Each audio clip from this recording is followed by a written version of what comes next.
The cavalcade of sports is on the air. Gillette presents the World Series. This afternoon, we bring you the fifth game between the champions of the American and National Leagues, the New York Yankees, and the St. Louis Cardinals from Sportsman's Park in St. Louis.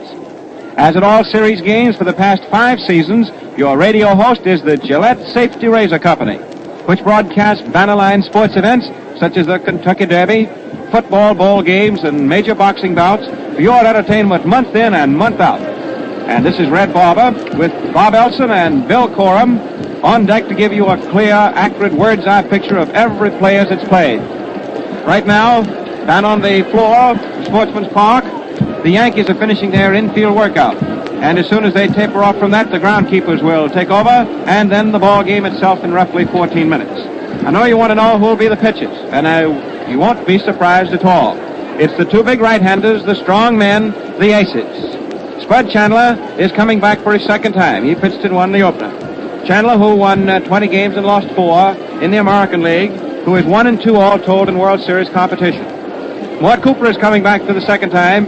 He's the only winner for the Cardinals so far this fall classic. And Cooper, against the Yankees in the World Series, is a game and a game. He lost 1 last year, and of course has won this year, pitching magnificently in a very dark and grieved hour. Cooper won 21 and lost 8 in the regular season. So the 2 big right-handers, the strong men, are going to go. For the Yankees, they're going back to the batting order just as they had it against Cooper, which was in Game 2. That means Crosetti leading off at short. Bud Matheny gets his second starting chance in right. Bill Johnson is at third base, hitting third. The strong man, Charlie Keller, in left, hitting fourth. Then comes Bill Dickey, who yesterday set a new World Series record and who will be adding to it today. He now has played in more World Series games with one club than any other player. Today will be his 38th as a Yankee. Nick Etten, at first base, moves up the batting list to hit 6th. Then comes Joe Gordon at second. Steinbach in center field is hitting 8th, and the pitcher is Chandler. For the Cardinals, as they go into this series, to use a golfing phrase, dormy. In other words, they can't lose anymore. Klein is leading off at second base, and Billy Southworth has made his first changes in his regular batting order. He is sending Deb Gomes, the veteran, to right field, and he's hitting number 2 in Harry Walker's spot, and it is young Harry Walker who is lifted from the batting order today. Stan Musial remains hitting third, but goes to center field. So the first 3 hitters for St. Louis again. First Cardinal change in the batting order, aside from the pitchers. Klein leading off, Gomes in right, Musial in center. Then the batting order is as it has been. The captain and the catcher, Walker Cooper, back of the plate, hitting fourth. George Karowski is at third base. Bill Corum's got a great story to tell you about Karowski. Sanders is at first. Ray Sanders hitting 6th. Danny Litwiler in left. Us-Marion at short.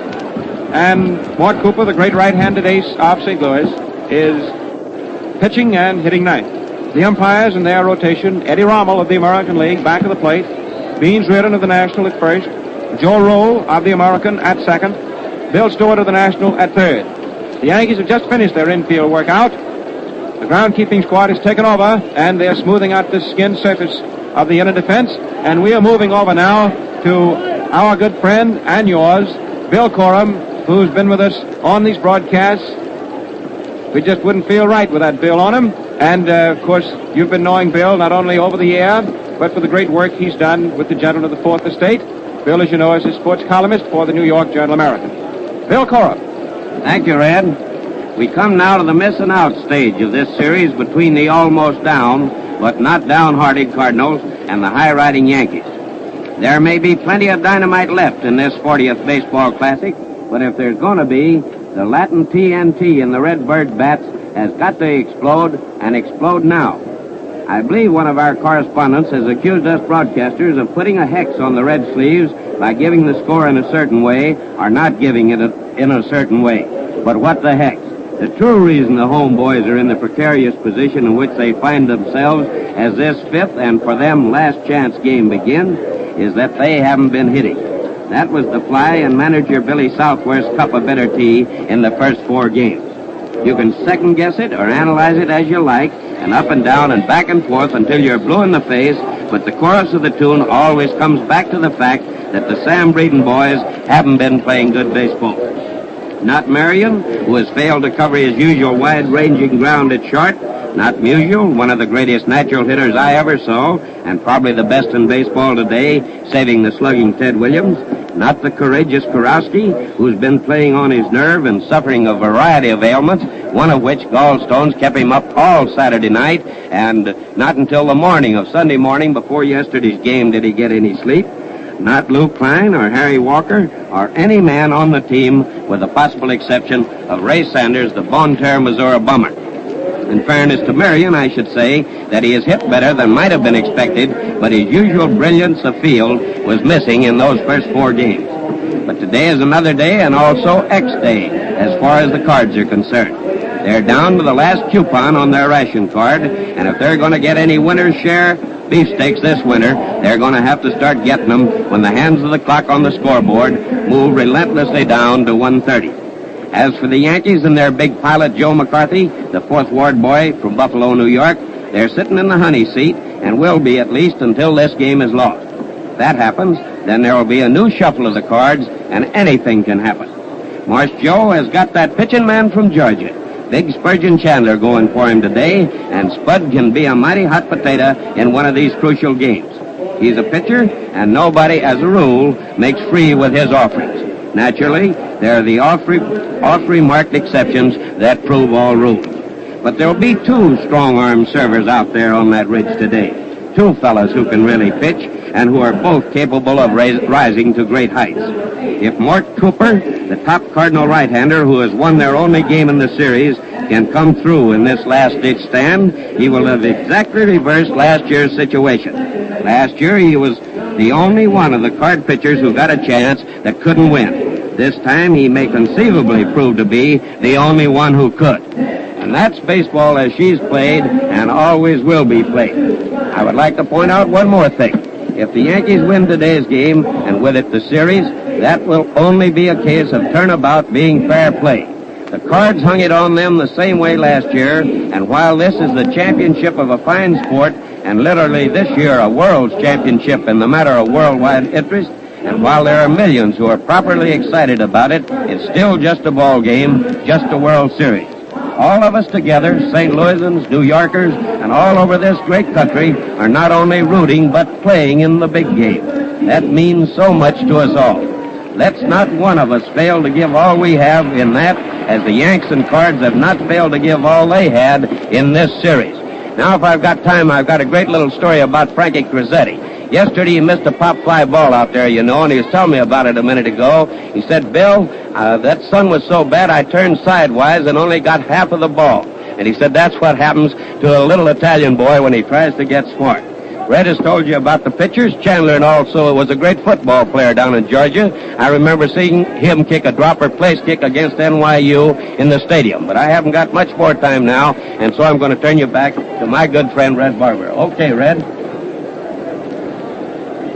Billy Southworth, the skipper of the Mound City Club, was telling us last evening that the Cards originally were known as the Browns, later as the Maroons. Then at the turn of the century, Bill McHale, a sports writer, dubbed them the Cardinals because of the trimming on their uniforms. Likewise, today's Gillette Blue Blade derives its name from the color of its specially processed steel. Hardening and tempering are tremendously important in fine blade manufacture. Improper hardening naturally results in poor quality blades. So Gillette technicians abandoned conventional hardening methods.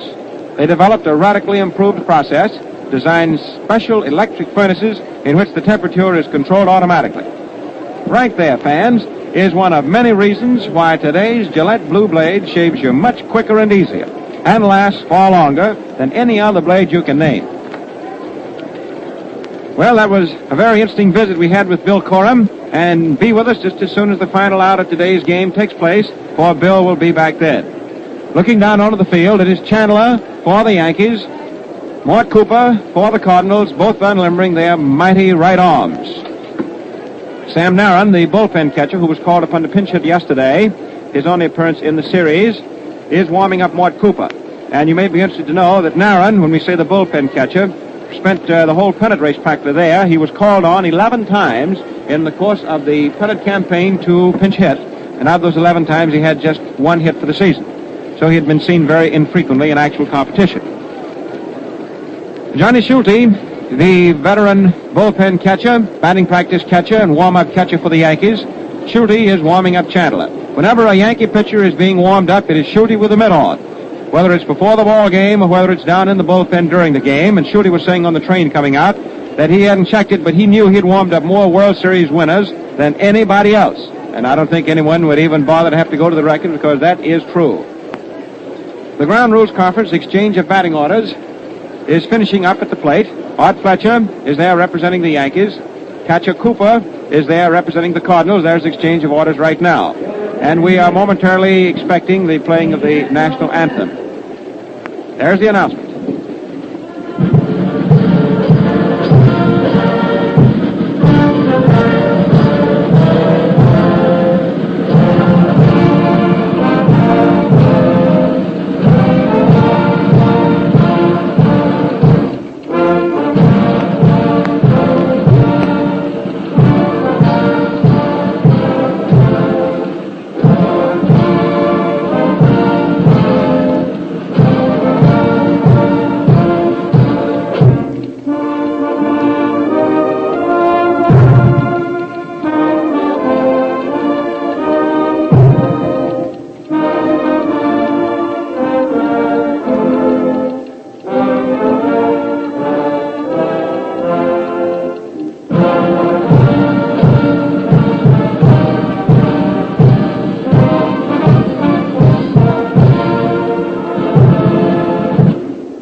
We're just a couple of moments away from the first pitch of this fifth game of the 1943 World Series, with honor standing, as you know, the Yankees 3 games, the Cardinals 1. There are the Cardinals going out to take the field, and let's pause very quickly for station identification. This is Mutual.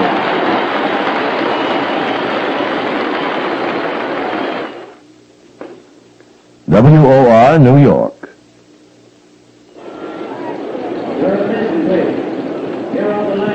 And now it is with a great deal of pride and a great deal of pleasure to place you in the excellent hands of Bob Elson, who will bring you the play-by-play of the first half of this very vital and important ball game. Bob Elson, to all of us, and to the United States Navy, Lieutenant Bob Elson.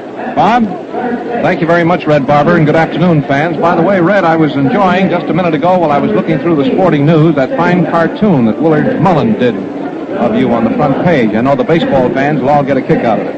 Well, it was as sincere a compliment, Bob, as I've ever had. Now the Cardinals are on the field, and we're getting all set for this big World Series ball game. And we have 2 changes in the lineup. Musial is playing in right field today. Garms is playing in left field, and Hop is playing in center field. In other words, both Walker and Litwater are out of the game. Karofsky is at third, Marian at short, Klein at second, at first base Sanders. The pitcher is Mort Cooper, and the catcher is his brother Walker Cooper.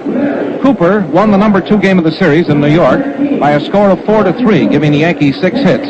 And his opponent today, Chandler, won the number 1 game, giving the Cardinals 7 hits. That score was 4-2. Now the Cardinals in their white uniforms are on the field, and the field announcer is calling and repeating the lineup to the people in the stands.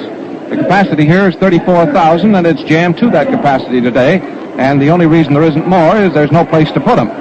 Now the first man to bat for the Yankees is coming up to the plate. It's going to be Frankie Crosetti, who has played outstanding ball in the series. He has 4 for 14. He bats right-handed. And we're getting all set for the first pitch down of the World Series ball game here at St. Louis. This is the number 5 game, with the series standing 3-1. Cooper's ready. Here is the first pitch, and it's a ball, and it's very wild, way up over his head. In fact, it almost went behind him. And it's ball 1. Nobody on and nobody out. If you're just tuning in, the World Series ball game is just getting started at St. Louis. Earl Combs coaching at first. Artie Fletcher over at third. Mort Cooper is ready, very deliberate. There's a high foul. It's out of play. It's in the stands, back of the St. Louis dugout, which is down here to our left. And below our Mutual booth and to our right, the Yankees, clad in blue-gray, are quartered. Sort of a gray uniform with dark blue stockings and very dark blue cap. Very dark blue stockings. almost look black from up here. It's a ball, 1 strike, 1 count on Crosetti. Here comes the pitch, and there's a swing and a foul back into the wire. By the way, this man who works the scoreboard here, Lou Adame, has the reputation of having the fastest scoreboard in the major leagues. The players were kidding Beans Reardon last year, working behind the plate, asking him why he was so slow. And he says, well, I always wait to see what the fellow who runs the scoreboard's going to call it. That's no kidding. This is really a fast scoreboard. Those lights are all set before you know it. Here's the pitch, and there is a called strike over the outside corner, knee high, and Crosetti is called out on strikes. He's giving umpire Rommel, who's behind the plate, just a bit of an argument, but not much, and that is the first strike out of the ball game. Crosetti was called out. He did not swing.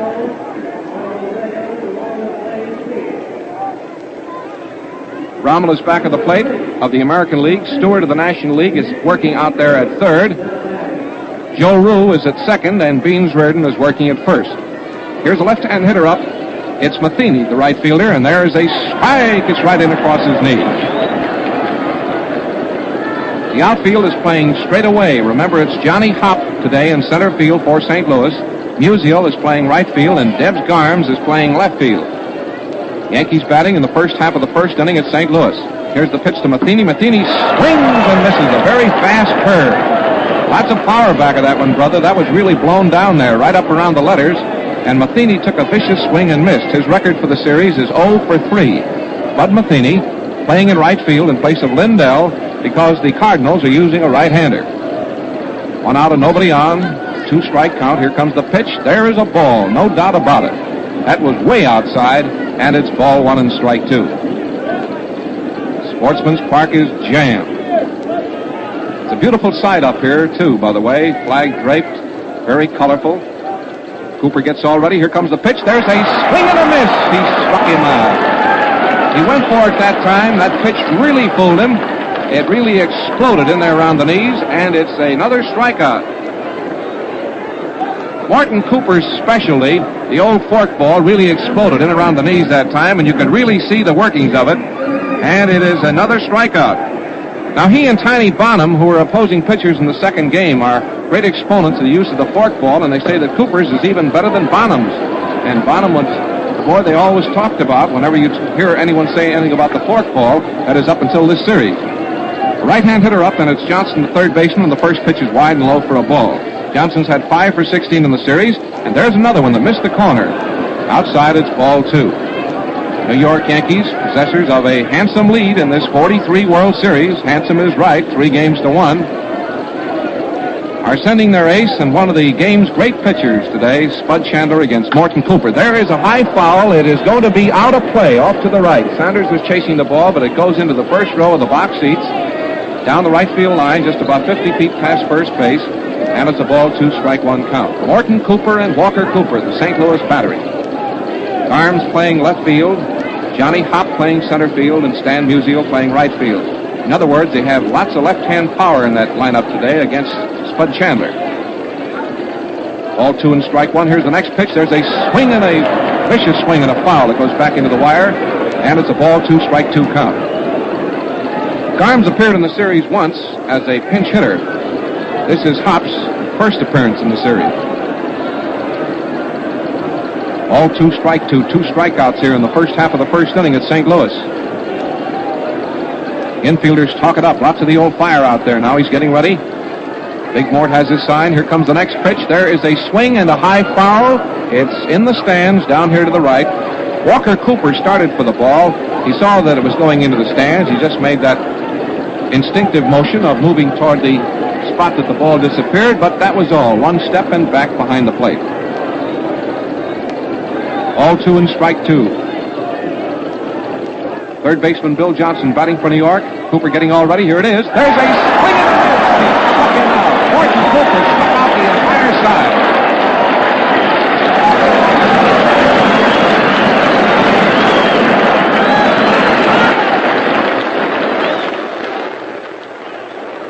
Yes, sir, the big Missouri boy. Mort Cooper gets a grand hand as he goes back to the Cardinal dugout. We say dugout, although it's really a bench. They're sitting out in front of the dugout on a bench, so they're right in view of everyone in the park. But Cooper struck out the entire side. And Johnson took a vicious cut at that last one. It was a waist-high curveball over the inside corner, inside to a right-hand hitter, and it really had him completely fooled. So it's 3 up and 3 down. If you're keeping a scorecard, credit Cooper with 3 strikeouts. And now the Yankees are on the field, and as I look down from our mutual booth, let me give you the picture. In left field, Keller. In center field, Steinbeck. In right field, Matheny. At first, Etten. Second, Gordon. Short, Crosetti. Third, Johnson. On the mound, Chandler, a right-hander, and the catcher is Bill Dickey. Chandler was the pitcher in the first game of the World Series at New York. The totals on that game were New York, 4 runs, 8 hits, and 2 errors. The Cardinals, 2 runs, 7 hits, and 2 errors. Bill Dickey taking Chandler's practice throws. He's firing that ball in there.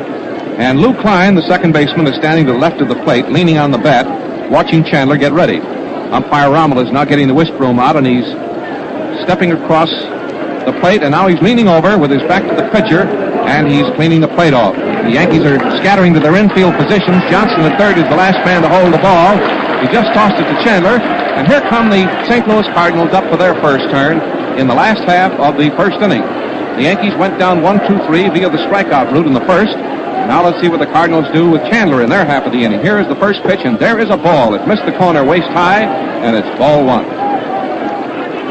The Yankee outfield is straight away. Nobody on and nobody out here for St. Louis. Chandler leans way over, starts his motion. There's a swing and a bouncing ball off his leg. He may get this man. It's full speed. Beat it out for a hit. It was a hard smash on the ground back at Chandler. It rolled about 4 feet behind him and 2 feet to his right, behind third. But the fact was the ball was hit so hard, he didn't know in what direction to look first. And finally, taking a quick view of the whole surroundings, he raced for the ball, picked it up, and fired it. But a fast man, Klein, had the play beaten for his 3rd hit of this World Series. Now here's Garms coming up, playing left field today for St. Louis in place of Litwater. That's left-handed.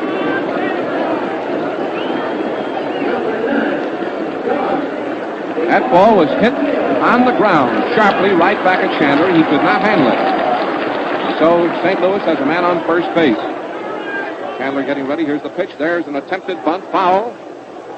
Ball rolls on the ground back to the screen, and it's 1 strike on Garms, a red 9 in the back of his white uniform.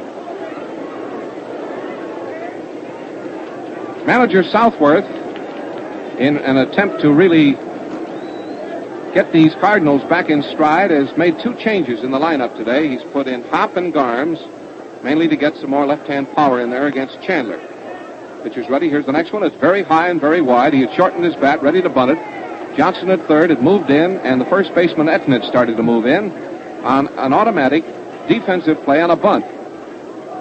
The outfield is just 2 or 3 steps to the right. No score. The number 5 game of the World Series from St. Louis. We hope that you're enjoying every play. There's a bunt, beautiful, down the third baseline. The player's got to be at first, and he is out on a very close play, and was that close. The play going from Johnson to Etten, and that was one of the real close plays of the series. Deans Reardon right over the play, waved immediately out. Garm started to say something, but he didn't, but it was an awfully close play. A man on second base, and here is Stan Musial coming up with a chance to drive in a run. That was a beautiful bunt by Garms, and he almost beat it out. Here's Musial. He's had 5 for 15 in the series. He bats left-handed, and he's up in there now with a chance to drive in a run. Sportsman's Park seems noisier to me today than it did in yesterday's game. Seems to be much more noise in the stands. Everyone quite expectant and noisy. And on second now in the last half of the first inning, Spud Chandler on the mound. Here's the pitch to Stan, and there is a pitch that's inside close, keeping it in on the handle, and it's a ball. It's kind of... This fellow, Musial, is not, for a left-hand hitter with an average of 360, is not a fellow who pulls consistently. He's apt to slash that ball to left or center or right. And on second, Musial batting. Here's the pitch. There's one very wide for ball 2. The Yankees talk it up in the infield. Etten at first, Gordon at second, Crosetti at short, Johnson at third as we look down on the field from our mutual booth. It's the 5th game of the World Series, and we're still in the first inning. Hope that you're right around your radio, all set to listen to every play today. Getting all set now. Here's the next one to Musial. Musial takes a vicious cut Had a very sharp breaking ball in around the waist, and he foul tipped it. It goes back to the wire, and Dickey gets a new baseball from umpire Rommel. League presidents, Ford Frick of the National League, Mr. Will Harridge of the American League, Judge Landis seated down here below us. Chandler has his glove off, number 21 on the back of his uniform as he looks out towards center field. Now he's turning around. Here is Stan Musial up at the plate, a left-hand hitter. Here comes the pitch, and there is a ball. It broke outside. A lot of wrist action in that particular pitch, and it's ball 3. Next man due to come up for St. Louis will be the catcher, Walker Cooper. Mort Cooper is on the mound for St. Louis today, and in the first half of this inning, he struck out 3 Yankees. He struck out the side. Just a note for those of you somewhere across the country or someplace around the world who might be tuning in late. Cardinals have a scoring chance in the first inning. Chandler getting all ready. Here's the pitch, and there is a viciously hit foul, a liner into the box seats down the left field line, and no one even wanted to touch that souvenir until it had bounced 4 or 5 times. There was one thought, get out of the way. It went in there like it was hit out of a cannon. All 3 in strike 2 on Stan Musial, the man on second base for St. Louis. We're in the first inning in this number 5 game of the World Series. 2 great right-handers on the mound today. Here comes the pitch. There is ball 4, no doubt about it. Missed the plate by 1.5 feet.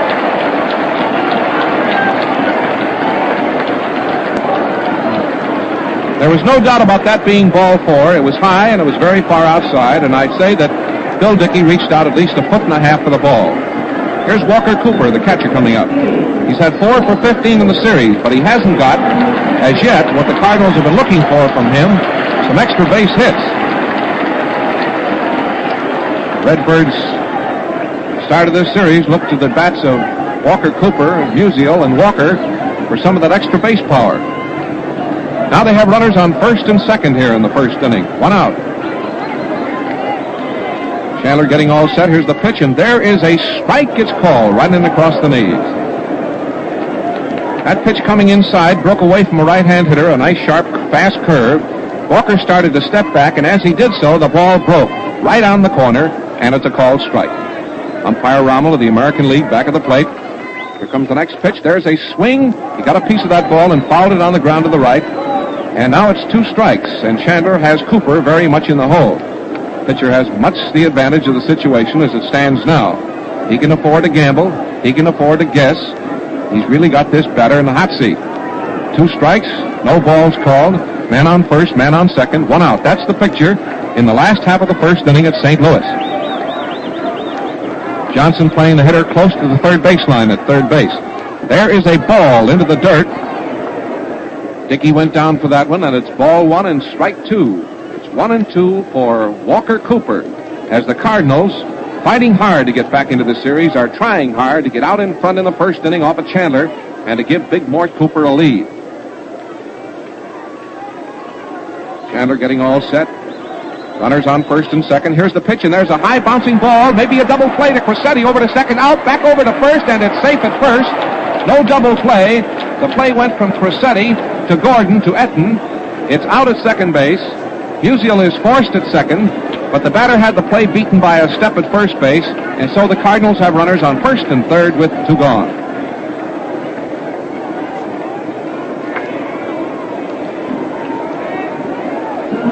Now here's Karofsky, third baseman. He's had 2 for 14 in the series. In New York, he hit a couple of balls hard for hits. 1 sharp single into center field that drove in a run, and another hard double down the left field line in New York. Yesterday, he had a long fly ball to the left field fence, but it was caught. Runners on first and third. Here's the pitch. Karofsky swings. There's a bouncing ball to Johnson at third. Pick up. There goes the peg, and he is out at first to retire the side. And so the St. Louis opportunity here in the first inning has gone glimmering, as have many other scoring opportunities in this World Series, and runners are left on first and third. It's no runs, 1 hit, 1 walk, and no score in the number 5 game of the World Series at the end of the first inning. Come in, Red. Friends, when there's a simple, easy way to lick a tough job quickly, you like to know about it. So I want to put you next to Gillette Lather Shaving Cream.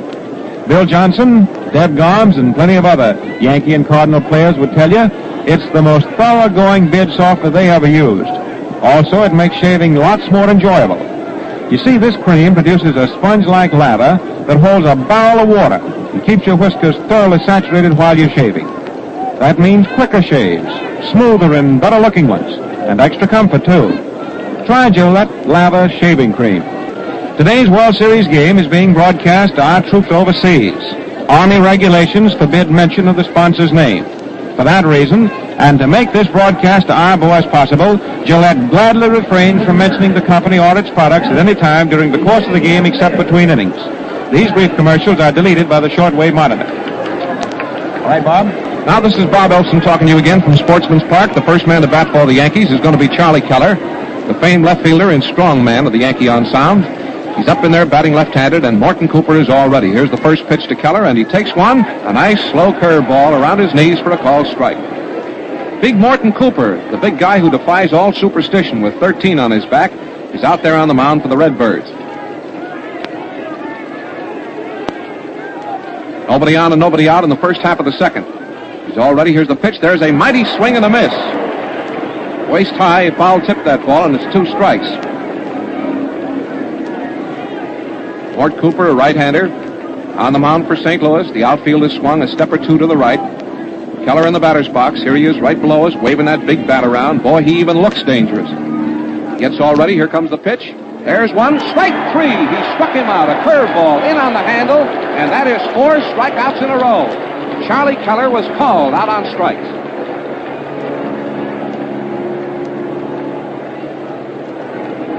Now here's the catcher, Bill Dickey, up.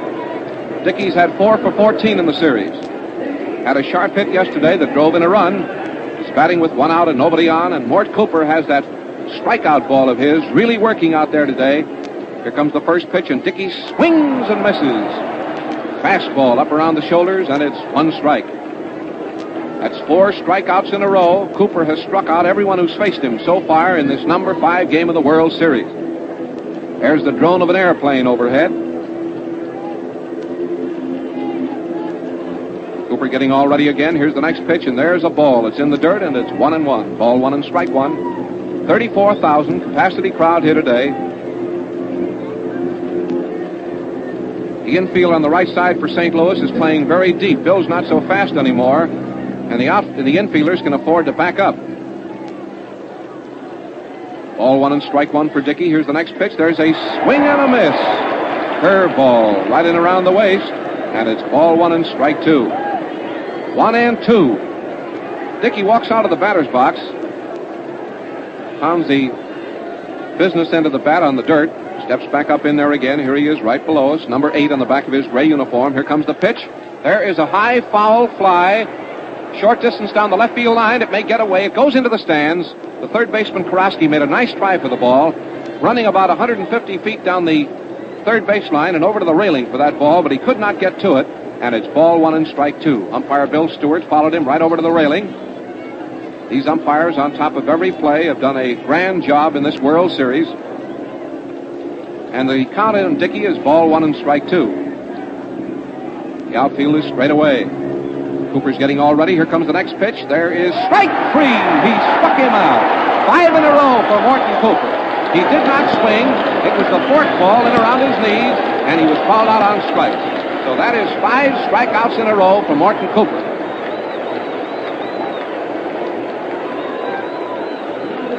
Talk about your drama in a ball game. This is certainly a sample of it. Here's the first baseman, Ettenop. He's had 1 for 16 in the series. He bats left-handed. Nobody on and 2 out.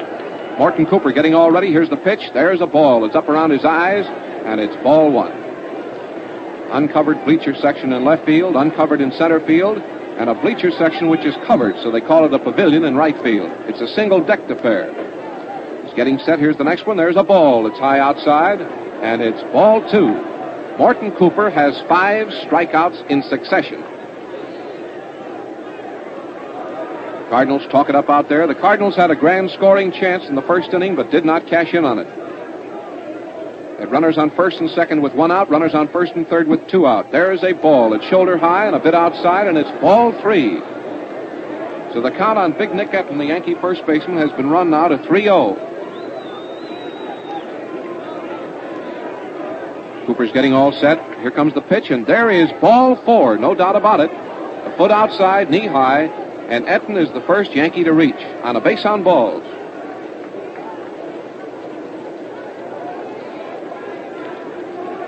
Here's the second baseman, Joe Gordon, who has 4 for 15 in the series. Left fielder, Garms, backs up about 10 feet, playing him near the wall in left field. The center fielder, Johnny Hopp, is moving just a bit toward left field, just a little bit off the line. And Musial is just practically set out there in right field. Here is a fastball that's inside and very high to Gordon, and it's ball 1. He just turned his shoulder away from the pitch, and it's ball 1 for Gordon.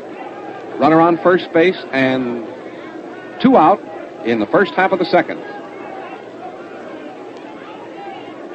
2 strong-armed right-handers on the mound, Mort Cooper and Chandler. Here is a foul. It goes back into the wire, runs up the screen here to our left, and it's 1-1. It's a ball 1 and strike 1 count on Gordon, who's played outstanding ball in the series. He's had 4 hits, including a home run, and has played sensationally in the field. Runner on first base. The count is ball 1 and strike 1. Mort Cooper gets a sign. No windup. Man on first. There's a swing, and there's a high foul. It's out of play. It's going into the stands here to our left. And it's ball 1 and strike 2. Walker Cooper gets a new baseball from umpire Rommel. Rifles it down to Karosky, who now throws it to Marian, who returns it to Karosky, who is now whipping the ball over to the pitcher.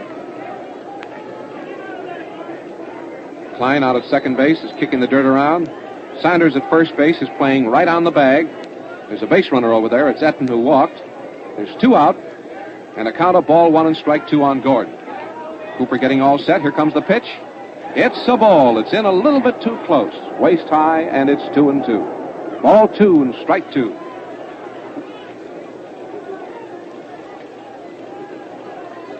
Cooper takes a lot of time. He's not working hurriedly at all. He's very deliberate. Here comes the next pitch. It's a ball, a peg to first, and the ball gets away from Sanders. It's going into right field, and Etten is going to stop at second base. There's going to be an error on the play, naturally, which gives the runner the base. It's on the throw. It's charged to Walker Cooper. An error charged to Walker Cooper that moves Etten to second base.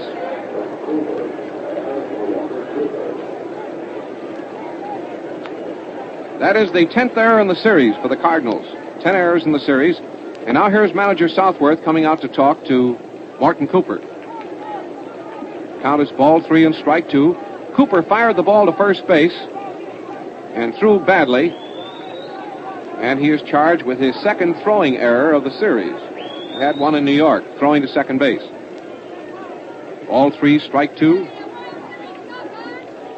And on second base and 2 out, a scoring chance here for the Yankees. And there's a smash on the ground to Karosky. Knocks it down. There's a peg to first, and he is out to retire the side. Boy, that was dangerously close to a base hit to Karosky's left. He reached out and snagged that ball, knocked it down, picked it up, and threw him out, leaving the base runner on second base.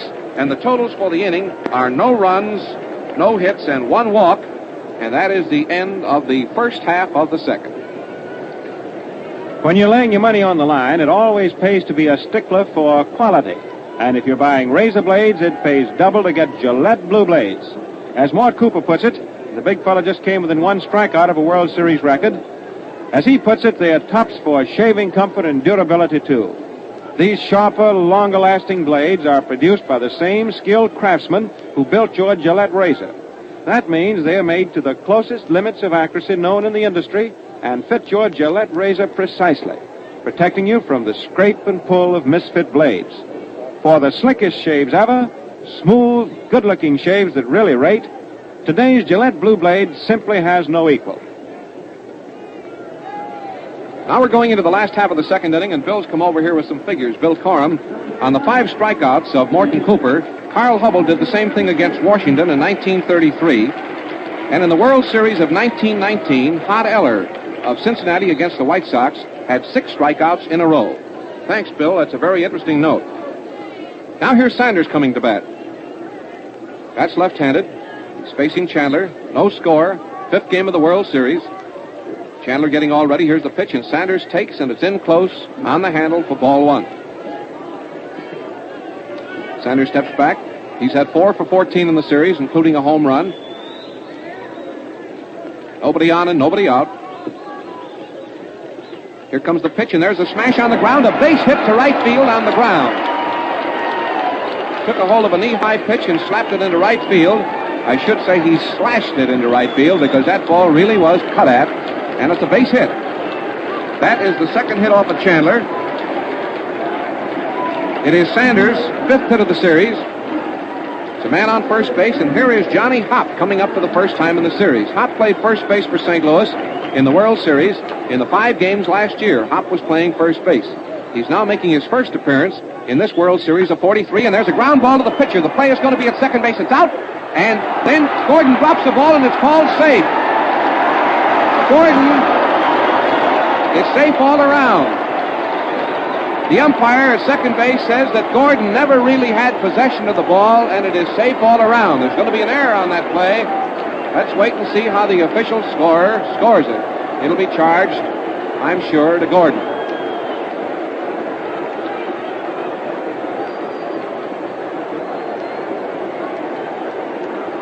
The Yankees have all gathered around the umpire. Joe Rue at second base. Manager McCarthy has made his first appearance on the playing field in this series. And the Cardinals have runners on first and second. We call that play exactly. It was a smash back at the pitcher who turned and threw it to Gordon.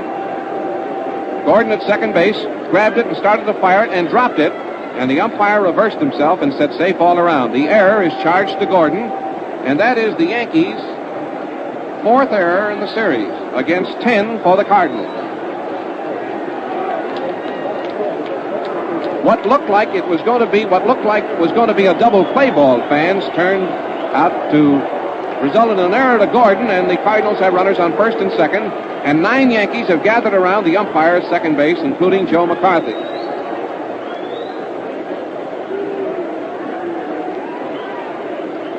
The Yankees are undoubtedly claiming to the umpire that the play at second base had already been finished when Gordon had grabbed the ball and the base runner there had been waved out. The umpire, however, says no. Man on first, a man on second, and Marty Marian is coming up, and McCarthy is now at first base talking to umpire Reardon. Man on first, a man on second for St. Louis. No one out. That was certainly a break for the Cardinals.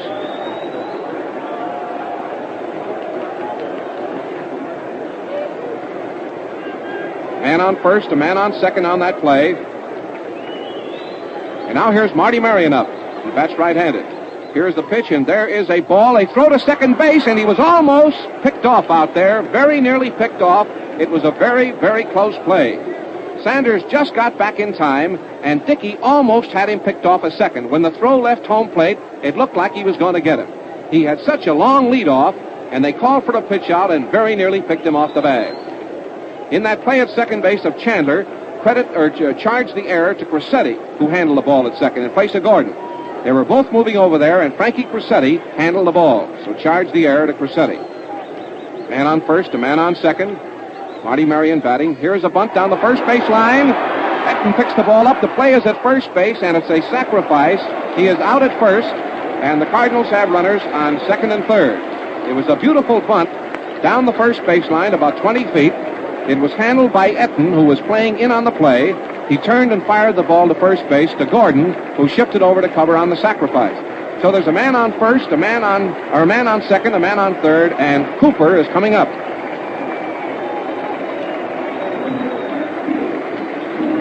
To start this inning, Sanders hit safely, remember, a single, and then Hopp was safe on an error out of second base. As Chandler tried for a double play, Crosetti dropped the ball out there, and there's a man on second and a man on third for the Cardinals by virtue of a sacrifice by Marty Marian. The Yankee infield is playing in, and Mort Cooper is up. Here's the pitch, and there's one very wide for a ball.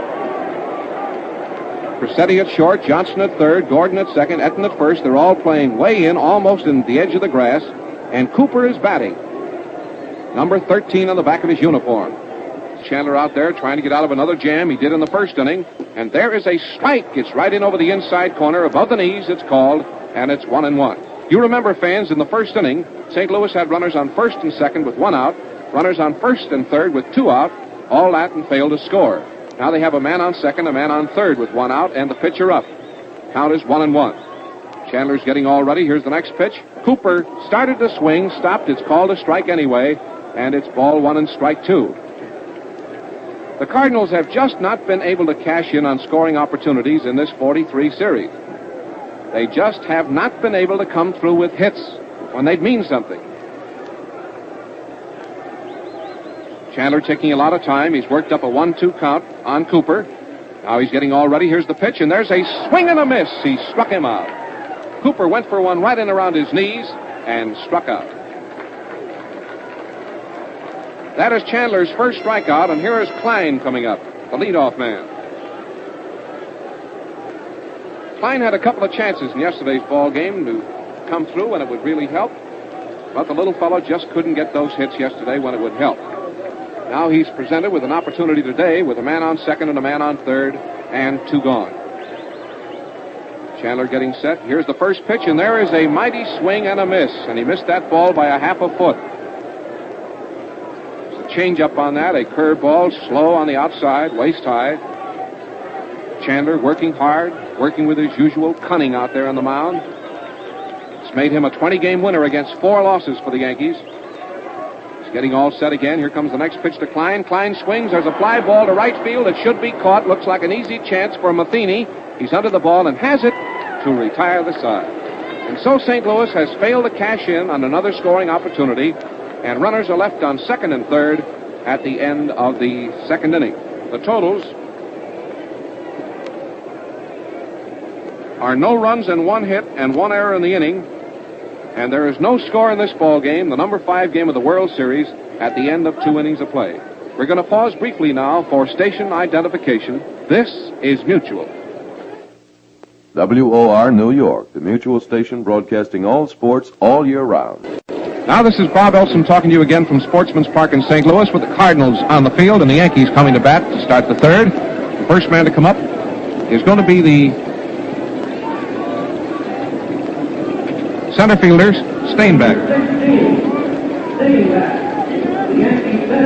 Steinbeck has had 2 for 14 in the series. He bats right-handed.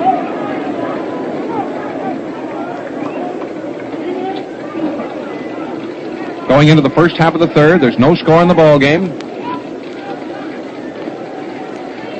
Time is called while a couple of refreshment vendors are told to get off the playing field. They're out along the wall again as they were yesterday. Now Steinbeck, 16 on the back of his uniform, is stepping into the batter's box. And we're ready to start the third inning here at St. Louis with no score. Cooper getting ready. Here's the pitch, and there's a ball. Waist high and wide for ball 1. Earl Combs coaching at first. Artie Fletcher coaching at third. The Cardinals have had 2 scoring chances and failed to cash in. It's all set. Here's the pitch, and there's a fastball right down the middle, just as straight as a string for a called strike. 1-1.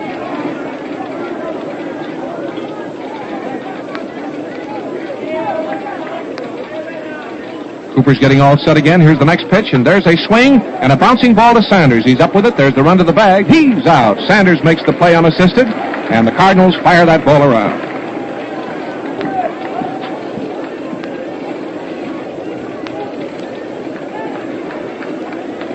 Boys fire the ball around the infield, and they back up. Karofsky at third, Marian at short, Klein at second, Saunders at first. And now here is the pitcher, Spud Chandler, coming out to the plate, getting a hand.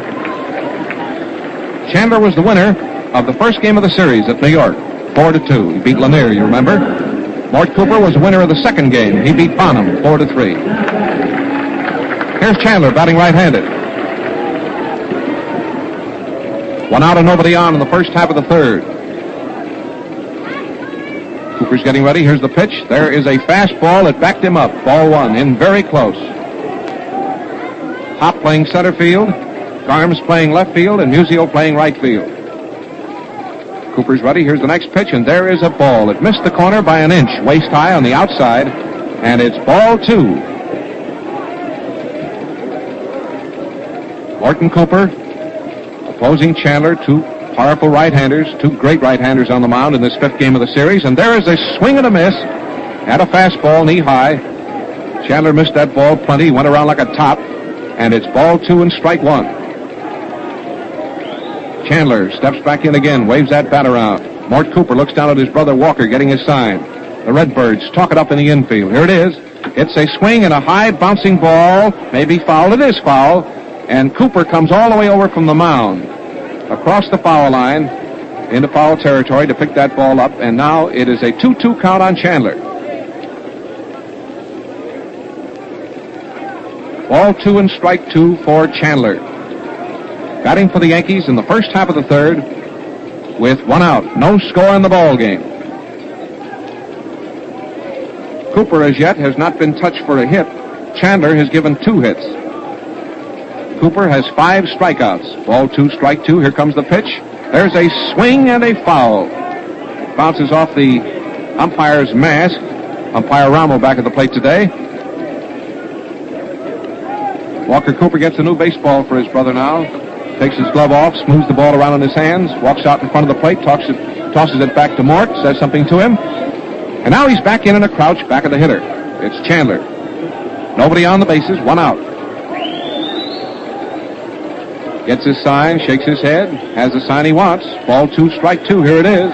He struck him out. He went for a curveball up across the letters, and he becomes strikeout victim number 6. So that's 2 gone, fans, in the first half of the third. Mort Cooper, who up until the second game of the World Series had no luck at all against American League competition and World Series or All-Star games, came through with a win, and he's doing handsomely out here today. Here's Crosetti up, the leadoff man. He was a strikeout victim the first time up. Here's the pitch, and Frankie gets his head away from a floater that's high and inside, and it's ball 1. The Cardinals have made 2 hits off of Chandler. The Yankees have made no hits off of Cooper. Big Mort is ready. Here comes the pitch. There is a swing and a low fly ball to center field. Hot coming fast. Cannot get it. It's a base hit. It drops in front of him, and Frankie Crosetti is credited with the first Yankee hit off of Cooper in the 5th game of the World Series. A low into center field. Hop started to race in, played the ball safely, and it's a base hit.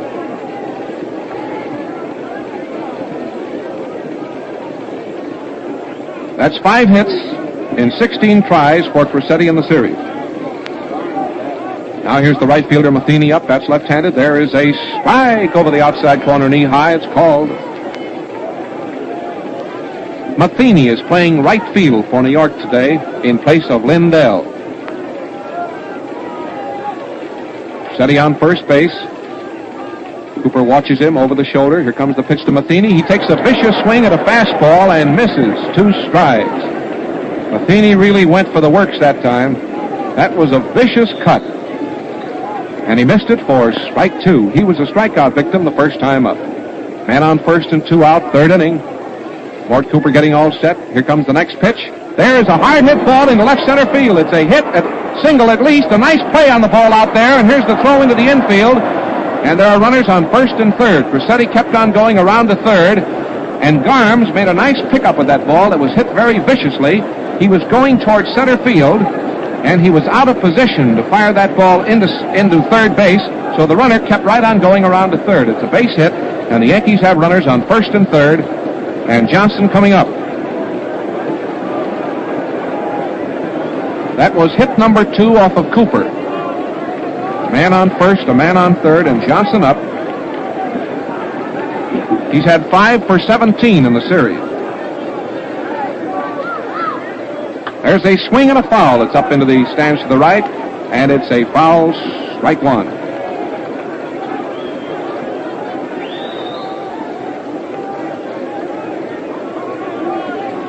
Man on first, a man on 3rd.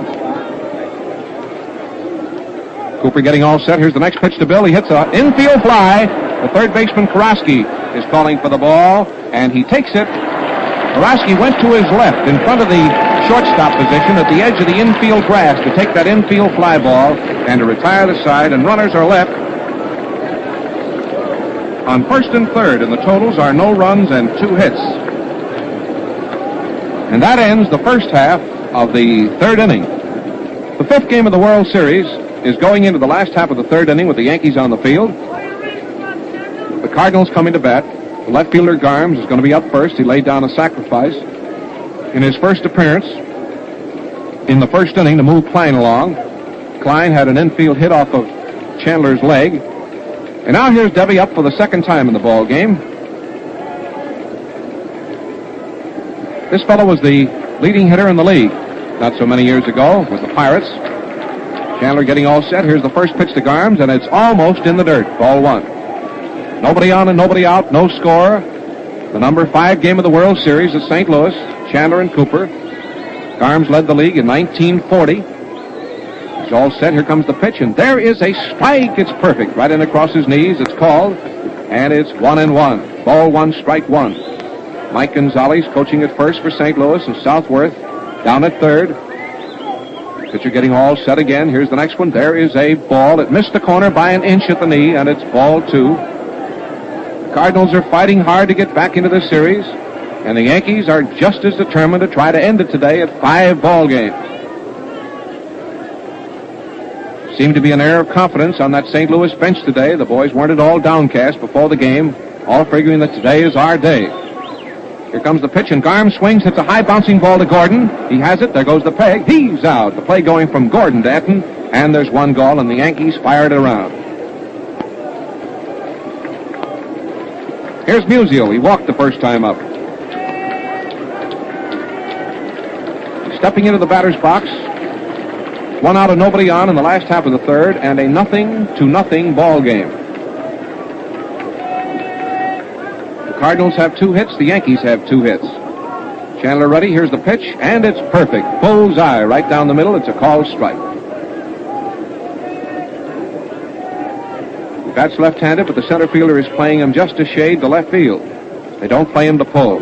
Here comes the pitch, and there's a mighty swing and a mighty miss. A beautiful, sharp, fast curve in there around the knees, and Musial swung and missed.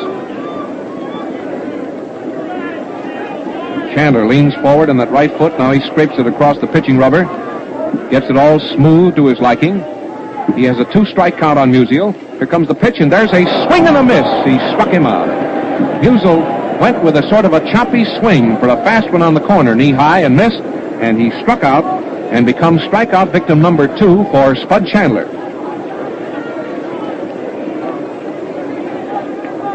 Here's the catcher, Walker Cooper. Hit into a force play, short to second the first time up. Fastball, missed the corner knee high. It's ball one. Chandler, working very leisurely out there in the center of the diamond, is again scraping his right foot across the pitching rubber.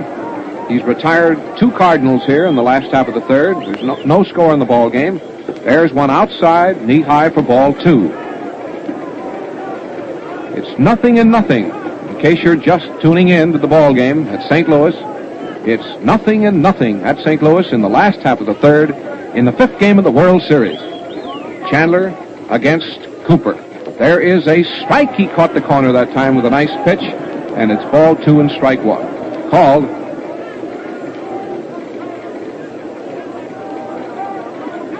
Chandler getting all ready out there again. Here comes the next pitch to Cooper. Cooper swings, and there is a smash for a hit down the left field line. Looks like it's just going to be a single. Keller coming in fast. He's flying for second base. The peg. He is out at second base on a perfect throw. Walker Cooper tried to stretch his single to left field into a double and was out at second base on a perfect throw from Charlie Keller on a close play to retire the side. If you're keeping a scorecard, credit Walker Cooper with a base hit, and in your mind, credit Charlie Keller with a very, very fine throw.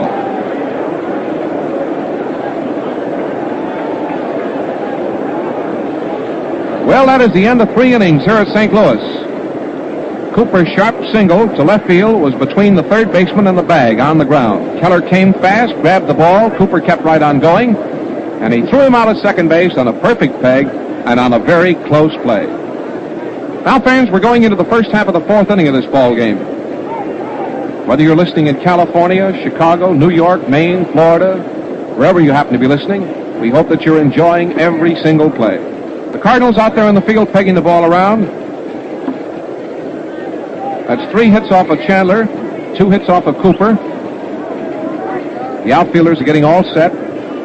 Hop in center field, Musial in right field, Garms in left field. The infielders are Sanders at first, Klein at second, Marian at short, Borowski at third. The first man to bat for New York will be Keller, who was a strikeout victim the first time up, has 3 for 16 in the series, and he's stepping up in there now, taking that wide, feet-apart stance of his down in there. Just digs in, and Mort Cooper is getting his sign. Here it is. It's a slow curve that just missed the corner. Cooper has a most deceptive pitching motion out there. It looked for all as though that was going to be a fastball when he was getting set to deliver that ball, but he pulled up on it, and it came in as a slow curve ball that missed being a strike. Here comes the pitch, and there is a very high fly ball in short left field that Marty Marian is back for. He's under it. He has it. Baldy out. One gone. Now here's Dickey.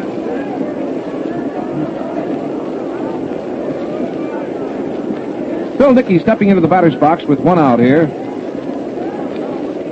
Well, here's a great ball player and a great fellow.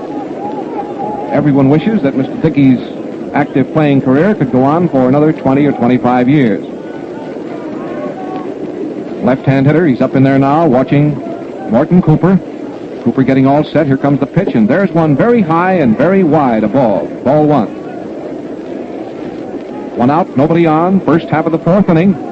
Chandler against Cooper. It's anybody's ball game. It's 0-0, nothing. The outfield of the Cardinals is straight away. Here comes the pitch. There is a strike. It's perfect. It caught the corner. Knee high. A nice pitch, and it's 1-1. Hop is playing center field for St. Louis. Garms is playing left field. Musial's in right field. Getting all set out there again. Now the windup. Here comes the next pitch. Dickey swings. There's a bouncing ball at Marian. He's up with it. There goes the peg. He's out at first. The play from Marian to Sanders, and the Cardinals peg it around. Now the next man to come up for New York is walking into the batter's box on the right side. It's Nick Etten. Leaning over now, getting a little dirt on his hands. Number 5 in the back of his gray uniform. Now he taps his spikes with the heavy end of the bat. He walked the first time up today. Previously had gone 1 for 16 in the series. There's one outside and high for a ball. Nobody on. 2 out. First half of the fourth inning. A pitcher's duel, and what a duel between Cooper and Chandler. Previous game winners in this series. Here comes the pitch, and there's a fastball outside at the waist, and it's ball 2. Both these pitchers are winners. Cooper was winner in game number 2. Chandler was winner in game number 1. And they're pitted against each other in this all-crucial number 5 game of the World Series at St. Louis. Here comes the pitch. He swings, and there is a high foul. The third baseman has a good chance on this ball. He's going to his right. He should get it. He does get it. And it retires aside. Cooper went 20... The third baseman, Karosky, went 25 feet to his right, outside of third base to take that high foul fly, and it retires aside.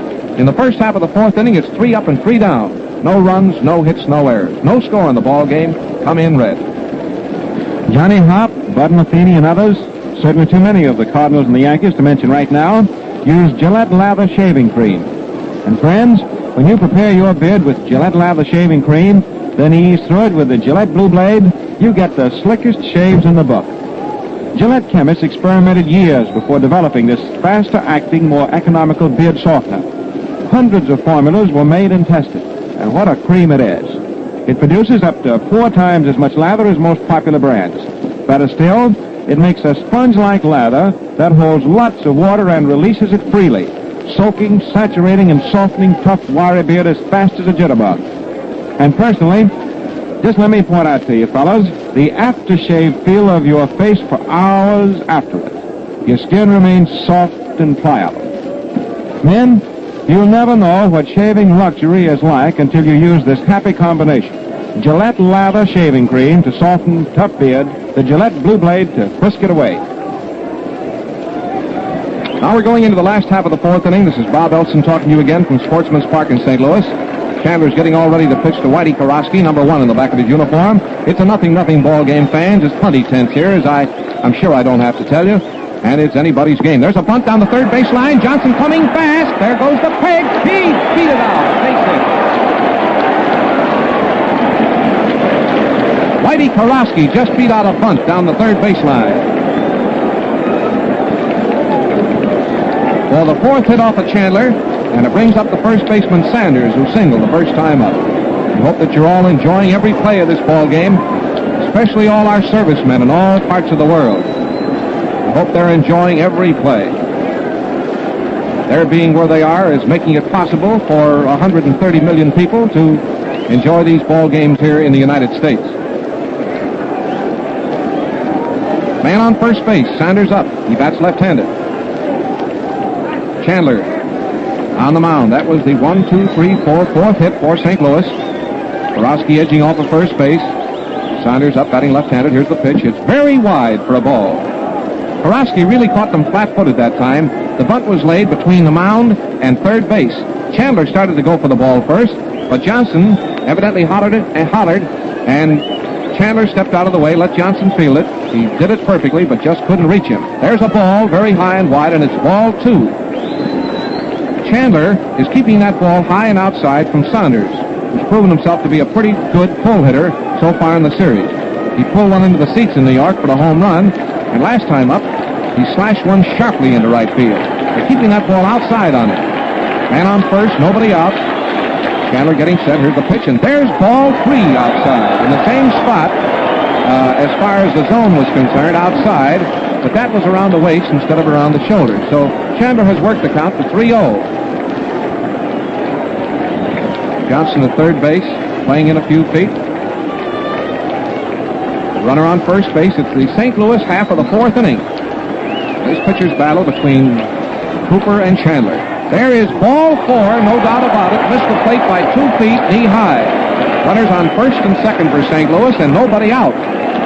And the fans are wondering, how long can the Cardinals go on blowing scoring opportunity? Sooner or later, they've got to cash one.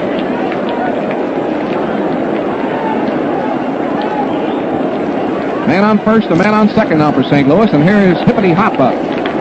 The question is here now, will he bunt, or will he take a crack at it? He'll be followed to the plate by Marian and the pitcher. Here is the pitch, and it's low. It gets away from Dickey, but there's no play. The ball was low, slid out of his glove against his leg pads, and slid behind him just a foot. He pounced on that ball, turned to fire it, and the Cardinals played it safe. Man on first, a man on second. Gordon and Etten are now talking to Chandler. Borowski is out on second base. Sanders is on first base. And Johnny Hop, making his first appearance in the 43 World Series, is at bat. He was safe on an error by Crosetti the first time up. Chandler gets all ready. Here comes the next pitch. There is one around his eyes for ball 2. Chandler says, "Nix on that. I've had enough of that ball. Give me a new one," which umpire Rommel promptly does. Spud just doesn't like the feel of that particular baseball and is getting rid of it. And Bill Dickey gets another one and takes it out to Chandler. Runners on first and second for St. Louis, and this is their third real scoring opportunity of the day. Man on first, a man on second. Ball 2 count on Hop. Here comes the pitch. There is ball 3. It's in the dirt. Again, the ball got away from Dickey, and again, no advance. That ball was very low.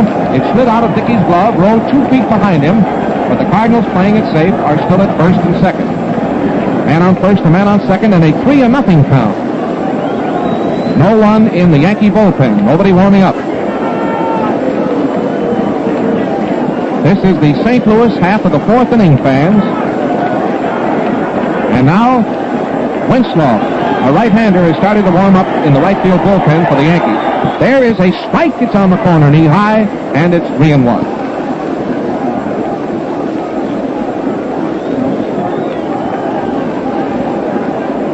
Now Winslow is going back to sit down, and now Atlee Donald has started to warm up for New York. Down in the bullpen, which is way down the right field line to our right.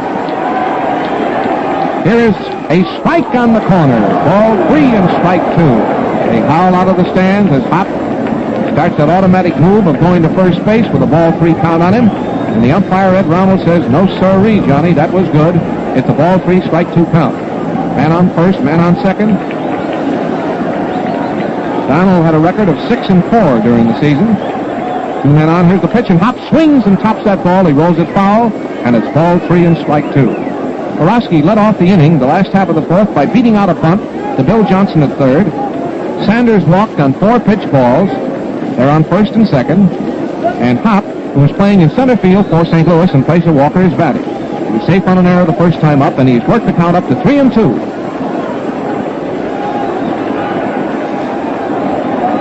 No score in the ball game. No score in the ball game. Number 5 game of the World Series at St. Louis.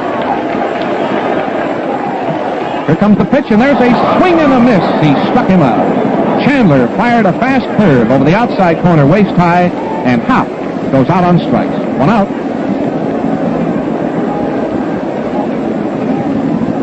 Well, that's 3 strikeouts. 3 strikeouts for Chandler, as against 6 strikeouts for Cooper, 5 consecutive. Man on first, a man on second, and here is Us-Marion coming up. Marian is 4 for 11 in the series. He's come through with a couple of very timely blows, and he's up there now with teammates on first and second. Karosky on second. Here's the pitch, and there's a high bouncing ball to Crosetti. The play is at second base. It's out over to first base, and it's safe. No double play. Almost a double play. The play going from Crosetti to Gordon to Etten, and boy, how those 2 lads work out there around second base. Crosetti came in fast on that ball, fired it back to Gordon, a perfect peg. Gordon wheeled, whipped that ball over to first base, and now there are runners on first and third, and the pitcher, Mort Cooper, coming up.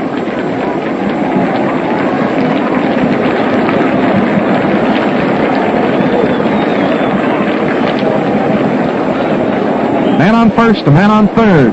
Right-hand hitter up at the plate. Pitcher getting all ready out there again. It's Chandler. He's pitched his way practically out of a big jam up here in the 4th inning. There's a swing and a ground ball to Crosetti. A nice stop. The peg to second, a force play, and it retires the side. Cooper hit the first ball pitch viciously at the shortstop. It took a high bounce. Crosetti leaped into the air, whipped that ball over to Gordon. It was turned into a force out, and it retires the side. And again, Chandler came through with a beautiful pitching performance. The first 2 men were on safely with a hit and a walk. He pitched his way out of the jam and retired the side.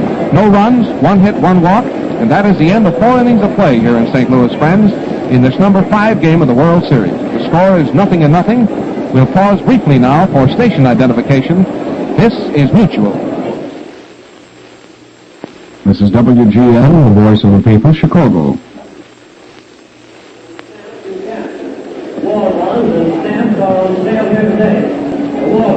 Now this is Bob Elson talking to you again from Sportsman's Park in St. Louis. We're going into the first half of the 5th inning. We're almost at the midway point in the ball game.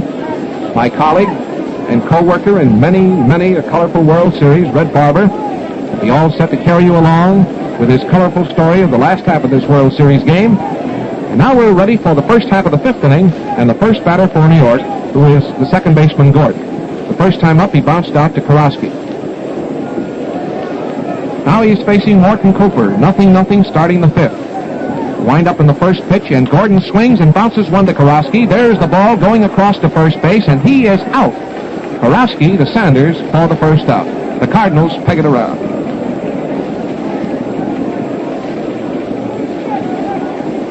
Here's the center fielder, Steinbeck. A pitching duel between 2 giants of the mound, Mort Cooper and Spud Chandler. 2 great pitchers. 0-0, first half of the 5th inning.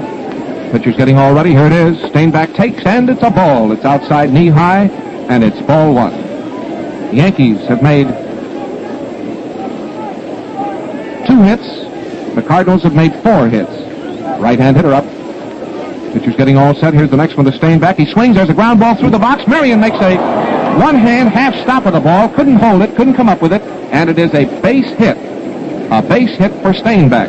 His 3rd hit of the World Series.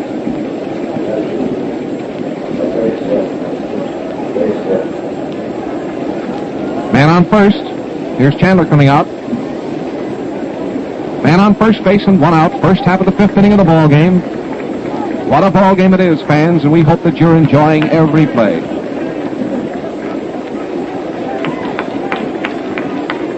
Runner on first base. Here's Chandler batting. He was a strikeout victim the first time up. Man on first. Here's the pitch. A bunt. Out in front of the plate. The pitcher handling the ball. The play will be at first. He is out. And Klein had to make a reaching, gloved hand stab of Cooper's high throw. You hear that ooh, that noise through the stands? Well, that was it. That's what occasioned it. It was very close at first base, and Klein just did get over to get it. Man on second base and 2 out. And Crosetti coming up.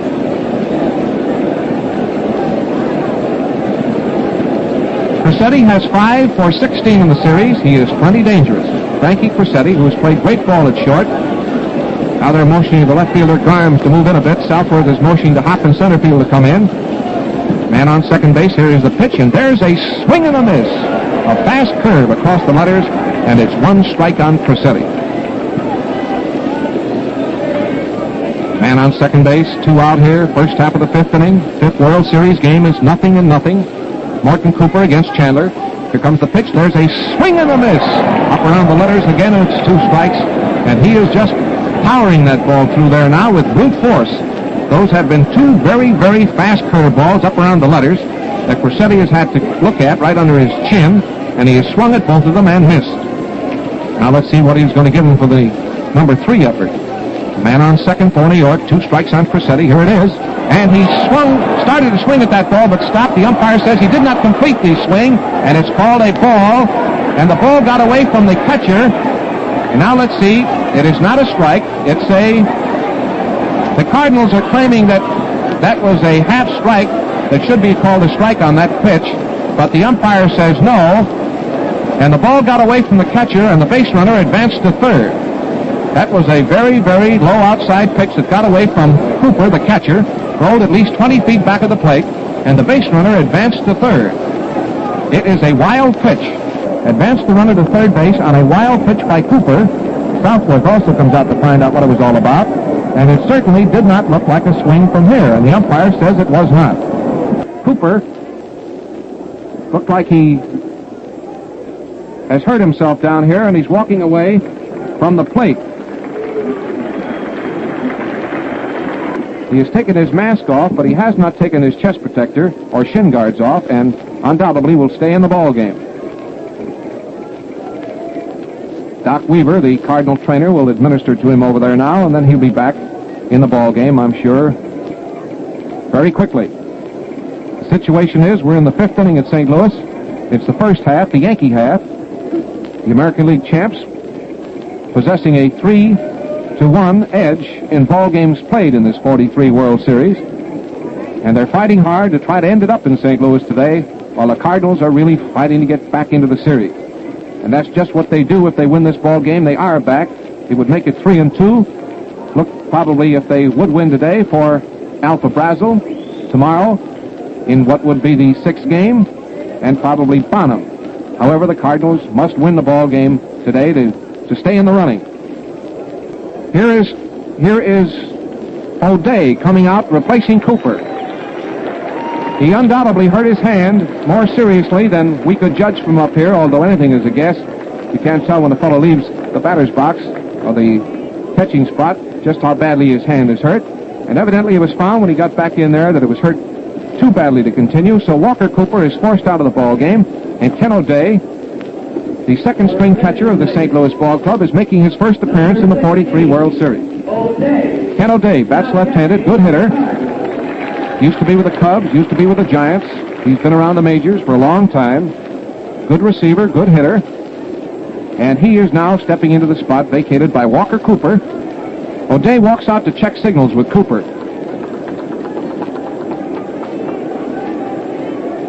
Now he comes back in behind the plate, and umpire Rommel gets out the whisk broom. Cleans it off. Cooper split his finger on his throwing hand, and we're sorry to say that regardless of how many more games it goes or what happens, Cooper is undoubtedly, or probably, through for the series. It's a tough break on Big Walker Cooper, the great catcher of the Cardinal Ball Club. Steinbach singled after 1 out. Advanced to second on a sacrifice. Advanced to third on a wild pitch. He's on third now. He would like to score the first run of the ball game. Will he or won't he? We'll soon see. Here comes the pitch, and there is a high fly ball back into short left field that Marian is going back for. The left fielder is coming in, and Garms takes it to retire the side. And so Steinbach is left on third, and the totals in the first half of the 5th inning, friends, no runs and 1 hit. And that is the end of 4.5 innings of this number 5 game of the World Series. And the score is 0-0. New York 0, the Cardinals 0. Chandler against Cooper as the ball game goes into the last half of the 5th. Well, friends, this is Bob Elson, who's had the pleasure of describing play-by-play the first half of this number 5 game of the World Series here at St. Louis. And it is with customary pleasure that I call in my co-worker, that I've had the pleasure of working alongside of so many, many years. I have a great respect for his baseball knowledge and his ability of calling play-by-play baseball in these crucial ball games, and I know that you're going to enjoy Red Barber's colorful description of the last half of the 5th game of the World Series. Red, I'm very glad to turn it over to you. Come in. Thank you, Bob. The great call you've given us for the first half. Friends, that was Bob Elson, Lieutenant Bob Elson of the United States Naval Reserves, who has been with us here on the broadcast, and, of course, his customary broadcasting fee goes to Army and Navy Relief. Now we're moving into the last of the 5th inning. Chandler, who has been waiting around in hot water all afternoon, but has yet been able to pitch himself out of it. Chandler is ready to face the top of the Cardinal hitting order in the last of the 5th. This is the longest that any World Series this fall has gone without one team scoring. 3 innings had been the farthest heretofore. They had been scoring in the 4th inning previously, at the latest. But now we're going into the last of the 5th. It is no runs, 3 hits and 1 error for the Yankees, no runs, 4 hits and 1 error for the Cardinals. Chandler is facing Lou Klein, who's 1 for 2 today. Led off with a smash single right back off Chandler's glove in the 1st inning. Then hit a fly ball to right field in the 2nd. Right-hand batter, Chandler right-handed delivers. A curve swung on and fouled off over into the Yankee bench. Strike 1. As Bob told you earlier, the dugouts are not being used by the players. Temporary box seats were put up just in front of the stands, and in order for the players to be able to see, they had to have a bench out in front of their dugouts for both teams. Chandler works, curve over nicely for a call, 2nd strike, 0-2. The big story so far today, if you were going for one word again, is pitching. Both these big, strong right-handers, these 2 aces, are trumping each other. Threat after threat, they turn back. There's a hot bounding ball to short. Crosetti, a backhanded stab. Stop the throw. Out by a hair. Frank Crosetti playing a magnificent series. Draws a big hand from the fans at St. Louis. That is the fielding play of today. Crosetti carrying over to his bare right-handed side, over toward third. A backhanded stabbing stop, quickly recovered, and he had no time for a full-arm throw. A snapped wrist, and Klein was out. Short to first, 1 up, 1 gone. The Cardinals have threatened in every inning so far, but have been unable to catch one. It's no score. Deb Gomes, veteran left-hand batter, swings and misses, chopping at a curveball just under his hands. Gomes is one of the few ball players who uses a bat made out of hickory wood. There he is up there with this dark brown piece of lumber. Outfield, step toward right. Debs takes a call, 2nd strike. Chandler gave him a slider right off the hands. He's pitching Debs waist high and inside. No balls, 2 strikes. 1 man out, nobody on, no score. And the pressure is mounting with each pitch, with each passing moment. Chandler delivers a low curve for ball 1. Gomes is very fast. He can really move down that line. Bob pointed out to you, one time was the league batting champion back in 1940 with the Pirates. Chandler pumps vigorously, delivers a big curve that hangs outside, thrown by right-hander to a left-hand hitter. Ball 2. 2-2. After Gomes will come Stan Musial. Deb swings and misses for strike 3 on an outside curve. That's the 2nd out for the last of the 5th inning. That is the 4th strikeout for Chandler. It's the 10th strikeout in the ball game as Big Cofer has struck out 6. Here's Stan up now. Swings and misses. A severe curve. Chandler is really throwing that ball, seems with more snap and precision and authority than in the earlier stages. Cooper, who started out pitching with everything he had and fanned the first 5, has been easing up somewhat. Musial swings, fouls it off. In other words, Cooper well knew that he could not keep up the tremendous pace that he had begun. But he began that pace deliberately to show the Yankees a thing or two, to also fire his own side and buoy up his own boys. And the Cardinals are battling, braced behind their big right-hander. And the Yankees are braced behind their big right-hander. 2 men out, last of the 5th inning. 2 strikes to Musial, who gets tired of waiting for Chandler and then backs out of the box. Musial has 5 hits, 5 for 16. Digs in, winds up with that wood, then crouches. The pitch, way outside, a fastball. Chandler wasted that one. Musial refused to go after it. When Stan was up his last at bat, he struck out. Went for a pitch almost like that, only was a high outside curve. Chandler, of course, remembering that, Thought he'd try and set up the same strategy, perhaps, but make it a fastball. 1-2. The throw, swung on and missed. A slider on the outside for strike 3 swinging, and it's the second straight time that Musial has been fanned. It's the 5th strikeout for Chandler. Now at the end of 5 innings, we'll check the totals with you. No runs, 3 hits, and 1 error for New York. No runs, 4 hits, and 1 error for St. Louis. The Cardinals take to the field, and there's this magnificent right-hander, Mort Cooper, with that 13 boldly emblazoned on the back of his uniform blouse. He wears that 13 by deliberate choice. He's warming up with Ken O'Day, who wears number 16. O'Day, the second string catcher, and now doing his first receiving so far in this series, as Walker Cooper got a finger split on his meat hand in the top of the 5th inning. Now the first pitch to Matheny as we move into the 6th inning.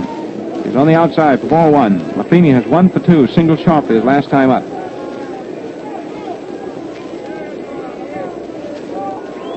Outfield, around toward right. They play this fellow to pull. Mort works, lets up pitches on the knees inside for ball 2. Sort of a half-speed pitch.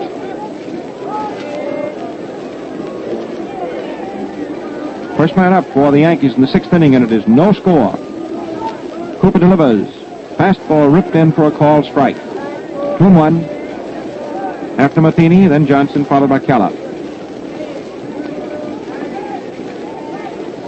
Mort Cooper pitching to Ken O'Day. Big right-hander delivers. High outside for ball 3. He's in the hole now, 3-1. The Cardinal inner defense is as it has been all through the series. Sanders at first base. Klein at second. At shortstop, Marian. And at third, the indomitable Karowski. He has played through a great deal of pain so far in this series, and he's played excellent ball. The outfield. Round toward right. The pitch in there for a called strike, and it is now 3-2. Moving down to the Cardinal bullpen is Max Lanier, a strong-arm left-hander, and he is beginning to warm up. There's his first warm-up pitch. There's his second in the bullpen. Cooper on the mound, pitches 3-2. Matheny fouls it into the left field stands, out of play. Still a 3-2 count. So that is a story in itself. Southworth, of course, is at the spot where he must use nothing but aces.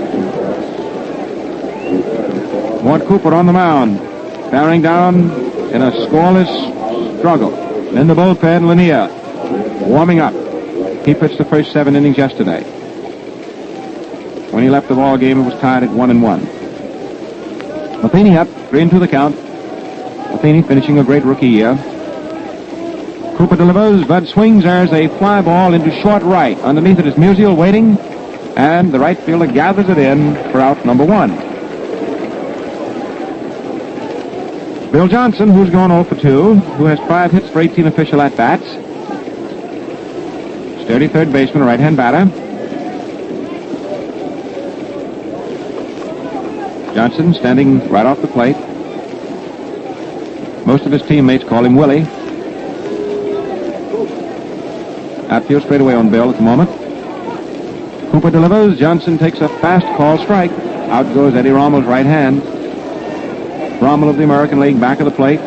Reardon of the National at first. Rule of the American at second. Stewart of the National at third. Johnson swings and goes all the way around, missing, and it is strike 2. The umpiring alternates are Pipgrass of the American League and Conlon of the National.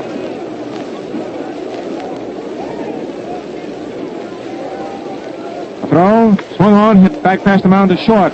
Marian up, the throw in time by 5 or 6 steps, and Johnson is out, and it is short to first. Charlie Keller, lugging a couple of sticks, makes his way up to batter's box, then throws the surplus one away. Crowds that plate from behind, spreads those feet wide apart. 2 men out, nobody on, no score, top of the 6th.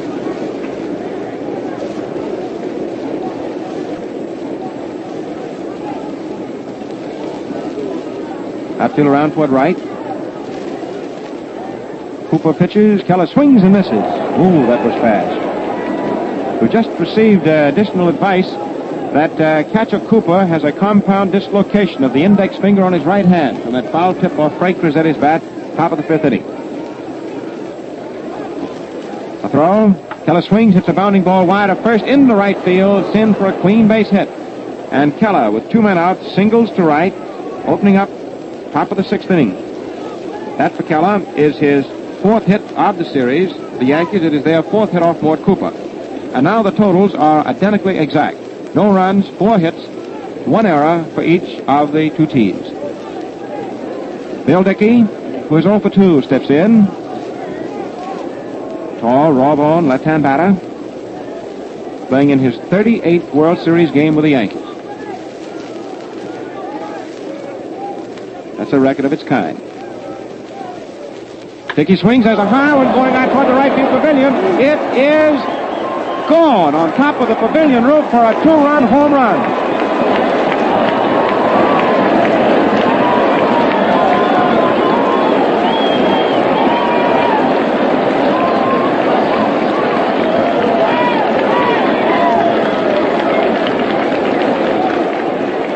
And Bill Dickey has run his home run home.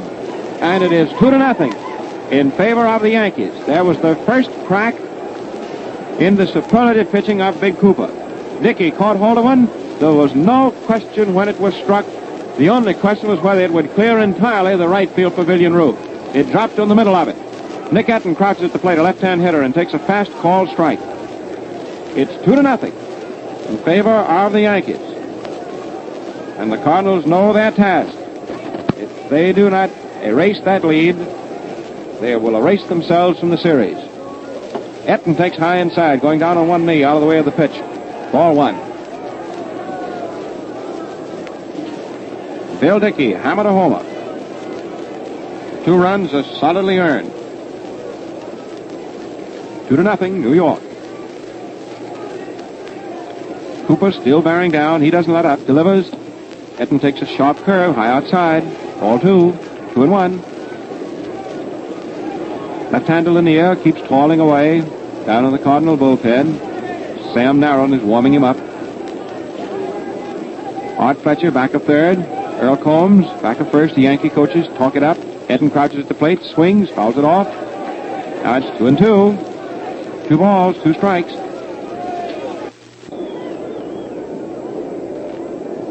Etten moves a little ground. He crowds that plate from behind. Wide open stands, feet close together. He stands facing the pitcher, in fact, and steps in the general direction of first base. The throw, swung on. There's a line drive hit right at second baseman Klein, who takes it for the out. 2 runs on 2 hits. Nobody left. And at the end of 5.5 innings, it's 2-0 in favor of the Yankees. Now I want to talk about another batter, Stan Musial. Kid's got about as keen a pair of eyes as anybody in the big leagues. He had to have his eye on the ball to hit that 357 this summer. But even Stan would take off his hat to the folks who inspect Gillette blue blades. Yes, sir, and so would you. For these skilled operators do things that are just as dramatic in their way as Musial's hitting. Equipped with special lights, high-powered microscopes, micrometers, every technical facility that you can imagine, these keen-eyed experts make sure that only perfect blades are okayed. 17 separate inspections assure absolutely uniform high quality. For us fans, you can count on today's Gillette Blue Blade, product of skilled craftsmanship, matchless equipment, relentless tests and inspections to give you the best-looking, most comfortable shaves a man can have. We pause now for station identification. This is Mutual. This is WGN, the voice of the people, Chicago.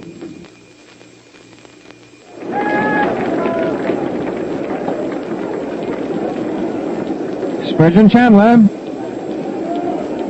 thrown down his last preliminary pitch to Bill Dickey, and the Yankee battery is set. The rest of the Yankee club afield as we move into the last of the 6th inning. Etten at first base, Joe Gordon at second, Frank Crosetti at short, and Bill Johnson is at third. The outfield has Keller in left. In center, Steinbach. And we'll pick up the rest. Here's the first pitch to O'Day, which is over for a called strike. The right fielder for the Yankees is Matheny.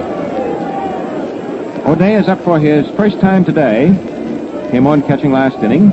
And he is appearing at the plate for the second time in the series. He pinch hit back at the stadium and went out. Left-hand batter. Chandler works on the outside. 1-1. 1 ball, 1 strike. They play O'Day to pull. Round toward right. The score is 2-0 in favor of the Yankees. You just joined us. And the scoring was just done. O'Day swings and misses. Chandler goes ahead of him. 1 ball, 2 strikes. With 2 men out in the top of the 6th, Keller drilled a clean single between the first and second baseman, and then Dickey hit the first pitch ball high up on the right field pavilion roof. A home run. 2-0. Chandler pumps twice, pumps 3 times. Delivers. There's a pitch high outside. O'Day almost chased it, but checked himself in time, and it's 2-2. Billy Southworth taps his hands together. Peppery, fiery little fellow down at third base. O'Day swings and beats the ball slowly down toward third. Johnson has to hurry, and he can't make the play at all. O'Day beats out a single to third. And the Cardinal fans here at St. Louis, sensing that perhaps the Cardinals are rallying, striking back, now applaud enthusiastically. A dribble single down toward third. By the time Johnson came in to grasp it, he couldn't even make the play to first base. Didn't even try it. Hit number 5 off Chandler. This means the batter is the potential tying run. Here is strong George Kurowski stepping in. 1 for 2. Swings at Wood from the end. Chandler delivers. Kurowski cuts and misses at a high, fast curve. Strike 1. The outfield deep around toward left. Kurowski stands there at the plate. Chandler stands there on the mound. High out in center field. Underneath Old Glory waves the Cardinals' World Championship pennant. The pitch swung on and foul back into the stands. A pennant that Kurowski had a great deal to do with making possible last year. It was his home run, if you'll recall, in the 5th game of the World Series that provided St. Louis with its World Championship winning margin over the Yankees. And now in the 5th game of this World Series, just a year later, Kurowski standing at the plate, the Yankees lead 2-0. And they lead in the count of games 1, 3-1. And so, the stakes are on the table. O'Day crouches, he leads off first. Chandler pitches. Kurowski takes an inside curve. Ball 1. 1 ball, 2 strikes. Etten holding the inside corner of first base against the runner. Mike Gonzalez coaching at first. Nobody out. Chandler taking his time. Pounds a new ball down into the pocket of his glove. Blows on the fingers of his right hand, which is a mannerism with him. Now he comes carefully down into position, looks at first, delivers to the plate. There's a bounding ball hit sharp at a short. Crosetti up, throws to second. 1 out. Gordon's throw to first. Double play. 2 men out and nobody on. A solid ground hit ball right at the veteran Frank Crosetti, who flipped it over to Joe Gordon, who in turn got it on to Etten. There was daylight ahead of each runner in each bag on the sequence. This is the first double play of Game 5. 2 men out, nobody on. And Ray Sanders, the tall, slender first baseman who has a single and a walk this afternoon, is up. A 10-hitter, outfield toward right. Chandler's fastball is good over the outside and above the knees for a called strike. 2-0. The Yankees leading. Cardinals at bat in the last of the 6th with 2 out.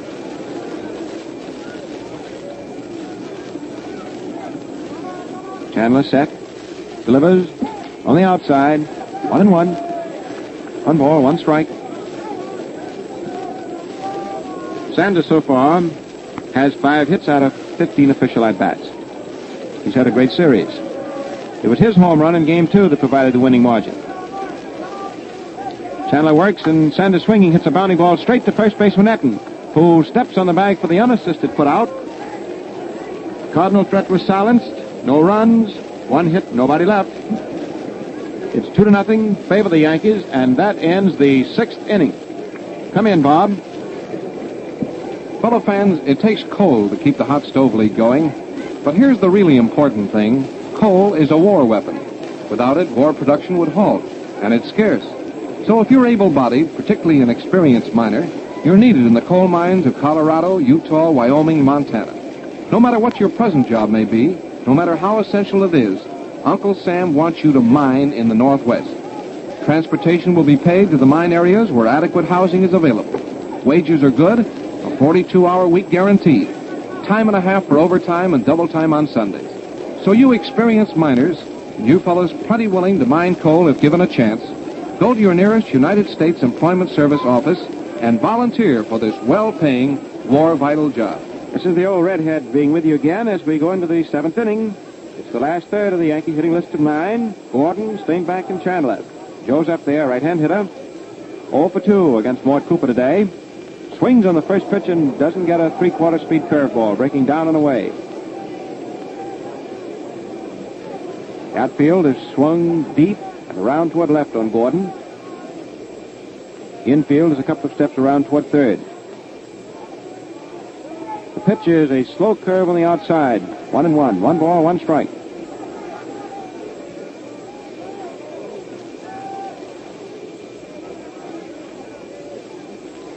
Big Mort takes a lot of deliberation. O'Day stays low, back of the plate for a low target. Right-hander comes down. Gordon swinging, fouled off a low curve. Strike 2. 1 ball, 2 strikes. O'Day rubbing up the new ball, walks in front of the plate. Now he comes stumping back the platter. Cooper sets the spikes of his right foot right down onto the rubber of pitcher's mound. His left foot half step back of the mound. He sort of rolls when he turns loose those pitches out there.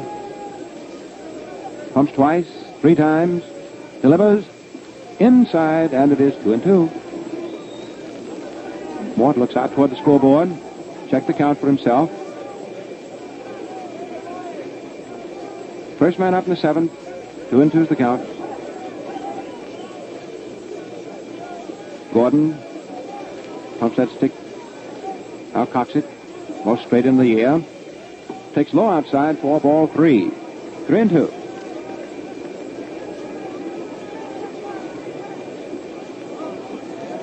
Cooper working carefully.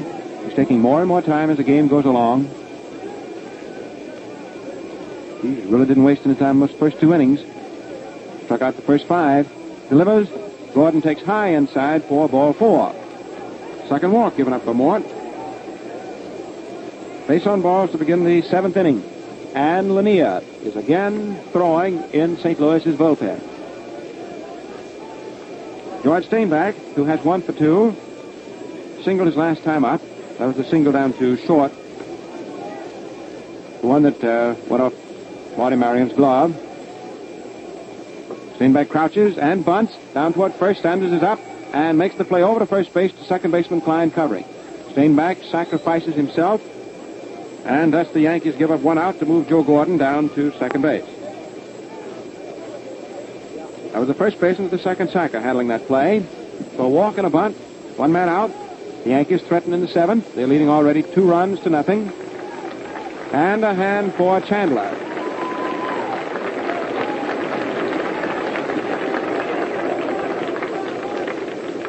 The Yankee pitcher steps in. Right-hand batter.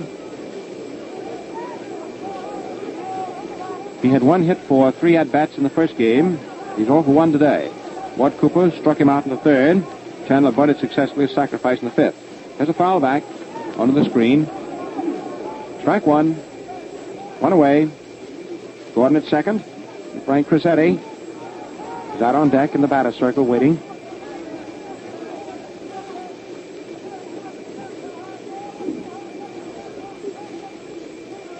Big Cooper in position. A look at second. Pitches to the plate. Curve that is low. Ball 1. 1-1. Everything is moving now, you might say, with very deliberate carefulness.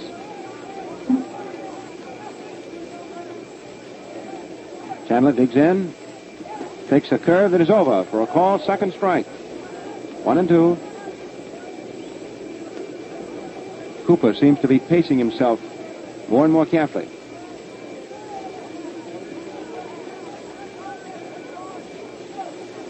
Mort ready. Throws. Fastball high inside. That backs Chandler right out of the box. 2-2. One man away. Gordon stepping down off second. Big Cooper nods to the sign. O'Day is his catcher. His brother was hurt in the fifth inning. There's a curve swung on, foul right back onto the screen. Still 2-2.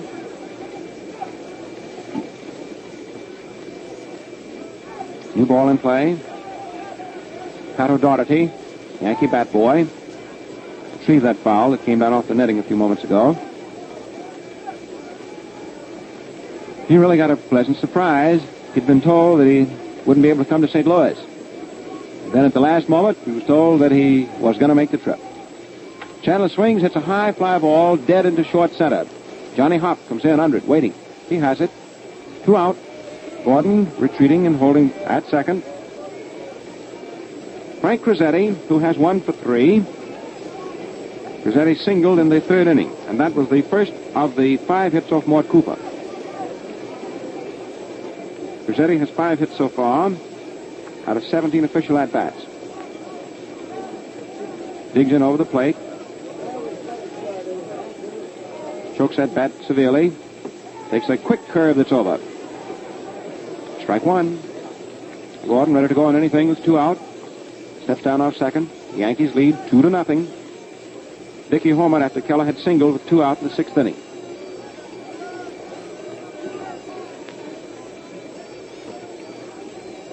Cooper comes down. Crosetti swings, beats the ball wide to third. Karowski has it. The throw is to first base in time for the 3rd out.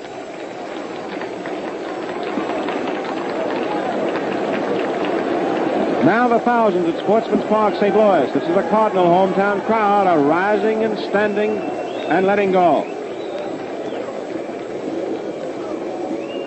The last third of the St. Louis batting order of 9 coming in for the last of the 7th inning. It is 2-0 in favor of the Yankees. The Yankees who need 1 game to return to a pinnacle which they have reached many times before as champions of the world. The Cardinals are still alive. They're desperately trying to retain the championship of the baseball world, which they won from the Yankees last fall. Murry Dickson begins warming in the St. Louis bullpen, a right-hander. Lanier continues throwing. Apparently, Southworth is figuring on a pinch hitter. Mort Cooper is slated to come up 3rd here in the last of the 7th inning. And the Cardinal manager well knows that pitching does not mean so much to him anymore until he can get even. He's behind, 2-0. And so his strategy will have to be directed toward an offense. In other words, offense first with the best defense second that he can muster. The Yankees are in the other extreme. Everything for them is set on the defensive side.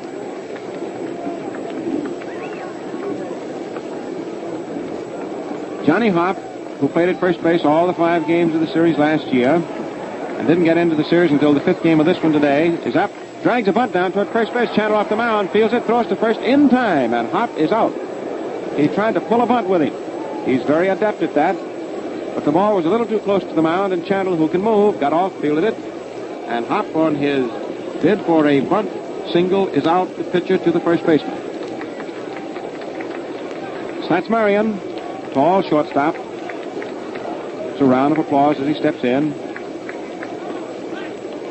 Spats is 0 for 1 officially today. He's 4 for 12 so far for the series. Swings and hits a high pop fly back of 3rd. It's coming down in foul ground. Johnson backing under it. And he takes it, squeezing it for the out. 2 up, 2 down. Now will it be a pinch hitter? It will be. Harry Walker, he and his 2-tone bat, who had played center field throughout this series until today when Southworth realigned his outfield.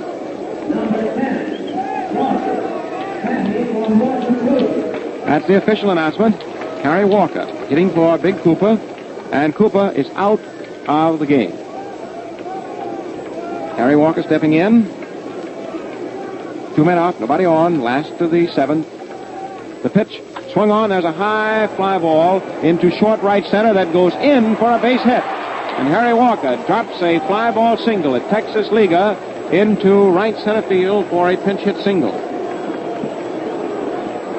Single to short right center. This is hit number 6 off Chandler. And the top of the order, Lou Klein steps in for St. Louis. There will have to be a new pitcher for the Cardinals in the 8th inning. Dickson, a right-hander, and Lanier, a left-hander, are in the bullpen. Lanier's been down there a long time. He's ready right now. Klein digs in at the plate, swings and fouls it back. Right off the chest protective catcher, Dickey. 1 strike, 2 men out, a runner at first. Last of the 7th inning. Score remains 2-0 in favor of the Yankees. In the Yankee bullpen, Fordham, Johnny Murphy, and Atlee Donald, both right-handers, are ready, keeping ready, probably will from here on out. Chandler delivers, Klein swings and fouls it up and back onto the stands, directly behind home. Strike 2.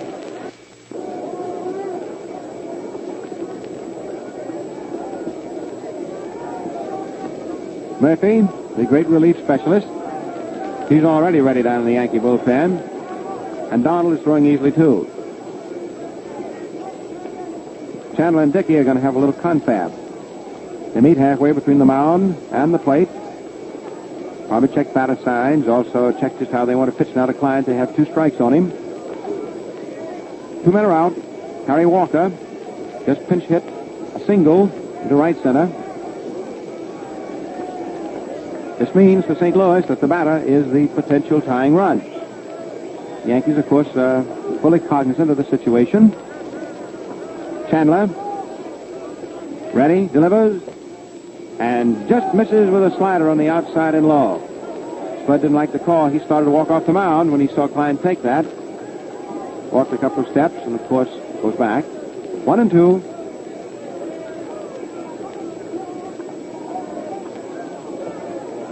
Outfield swung slightly around toward left.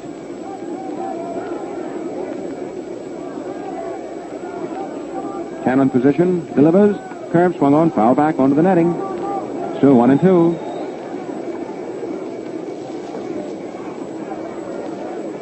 Dickey walks carefully out in front of the plate, makes his return.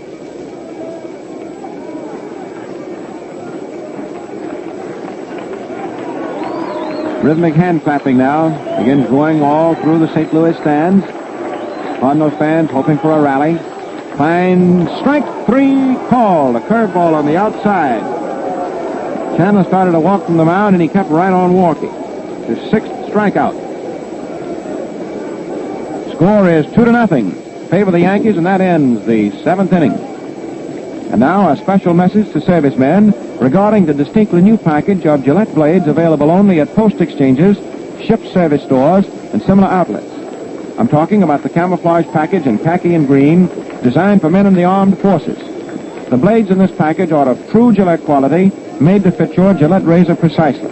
What's more, the edges are super keen and mirror finished, so you get swell-looking shaves quickly and comfortably.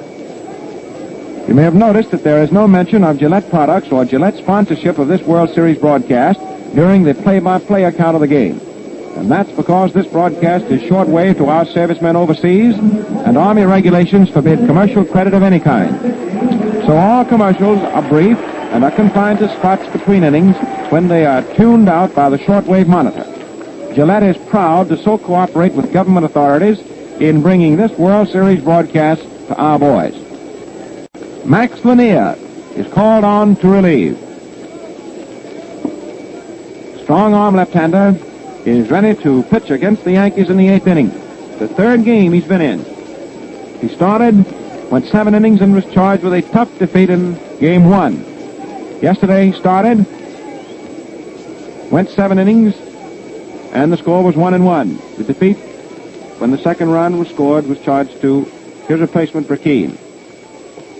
The first pitch is made to Bud Matheny, a curveball over for a call strike.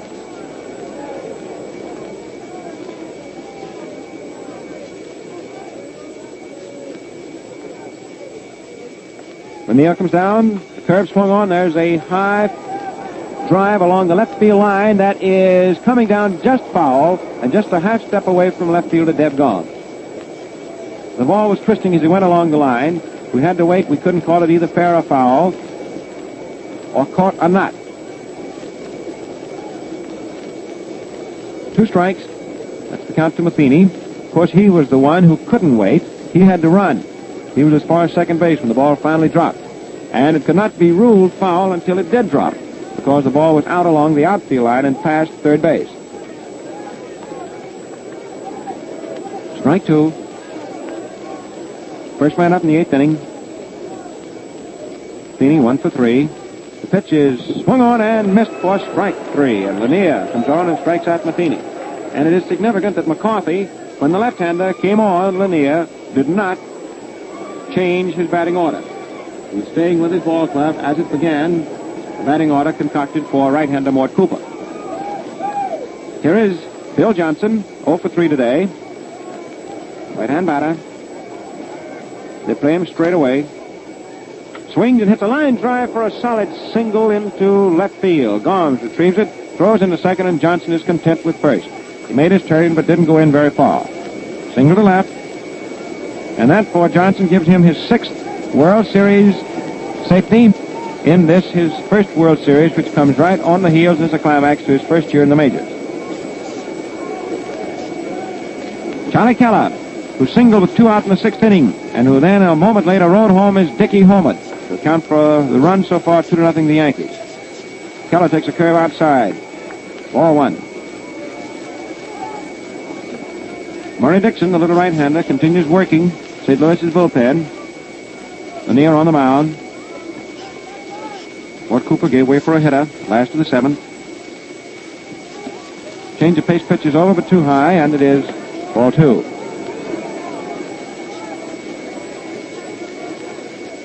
Outfield swung around toward right and back. 1 man down.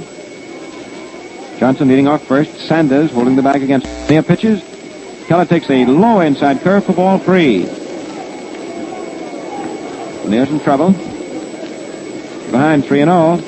And with Keller up there and with the Yankees leading, this is not an automatic strike setup. With a hitter like Keller, a 3-0 pitch is very rarely an automatic strike situation. We'll know in a moment the pitch. It's taken for a strike. 3-1. Keller started a couple of paces down toward first and was recalled. Charlie's gotten his orders from McCarthy and relayed through one of the 2 coaches, either Coombs at first or Fletcher at third, about hitting and taking. 3-1 pitch. High for ball 4, and Keller walks. And here is Bill Dickey walking up toward the plate.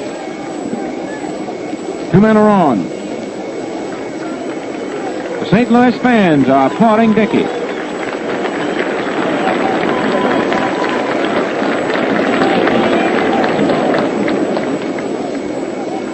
Dickey has been a great figure in baseball and a great credit to this game of ours. Bill steps in. Last time up, he hammered the homer with 1 on. Keller's at first, Johnson at second. Lanier ready. Delivers. Dickey swings and beats a ground ball down to first base, foul by a foot. The runners had broken. Now they're retracing their steps. Keller going from second back to first. Johnson is trotting from third back to second. Keller is just walking. Dickey digs in. Standing slightly behind the plate. 1 man out, top of the 8th inning. Lanier's ready. Left-handed pitches. Curveball outside. 1-1. Max is now, beyond all odds, the busiest pitcher in the series. He's the only one to be in 3 games. That is over a great length. Brackeen was called on for relief 3 times, an inning at a time. There's a fastball that is low outside. Ball 2, 2-1.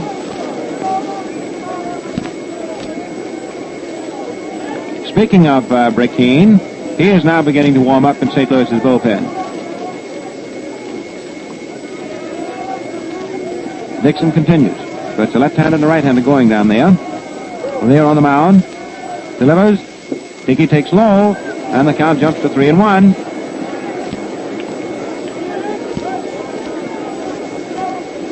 Dickey standing quietly outside batter's box as catcher O'Day walks in front of the plate, makes the return to his battery mate.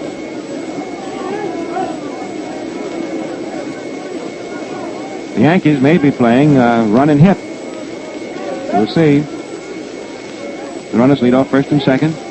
The pitch, the runners hold. Dickey swings. There's a hot one down to second. Klein up, throws to Marian. One out. Throw to first. Double play. Double play.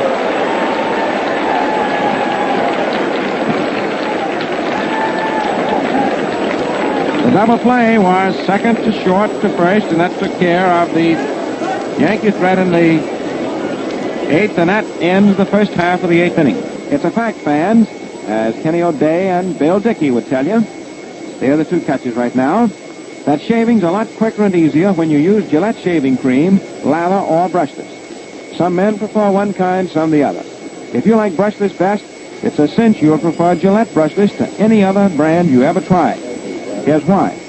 Gillette brushless is specially processed to hold abundant moisture. That makes it a double quick beard softener that lubricates the blade and speeds shaving. Another thing, Gillette brushless is free from grease. It won't clog your razor or bathroom drains. So I repeat, if you like brushless best, you'll prefer Gillette brushless, only a quarter.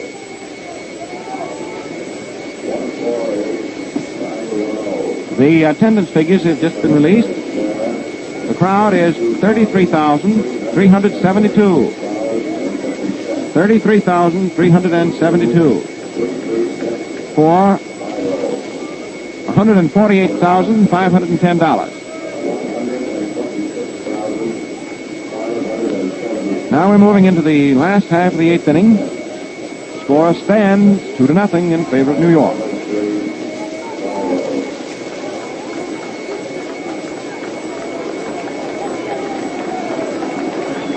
Deb Gomes digs in, crowding that plate, swishing that piece of hickory, left-hand batter. And Chandler's first pitch of the fastball, low inside for ball one. 1-0. Outfield around toward right. Gomes is a threat to drop a bunt. Johnson is playing up inside third. Cardinal fans now are clamoring for a rally. There's a bounding ball hit down to second. Gordon in, throws in time by a step. Gomes is out. Second to first. Gordon to Etten.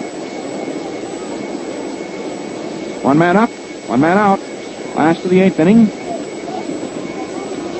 Stan Musial, who walked in the first inning, then in the third was fanned, and again was struck out in the fifth.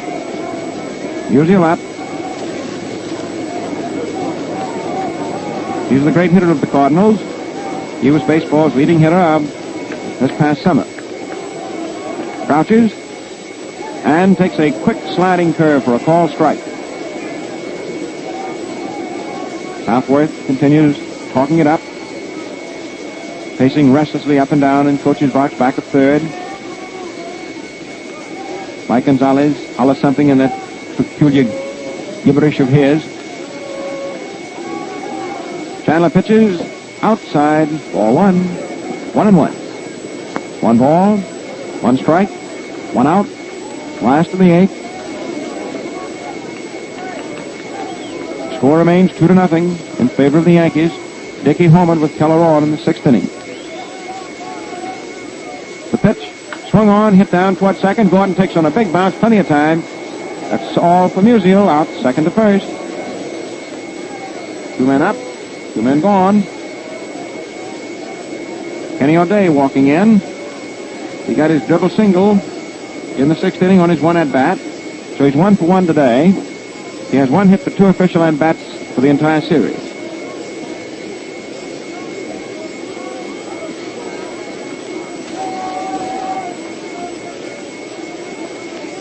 Chandler ready. Delivers outside, a fastball. Ball one. Chandler hollers for Dickey to come out and talk to him. Now the battery mates have their heads together. Spud goes stumping back up onto the mound.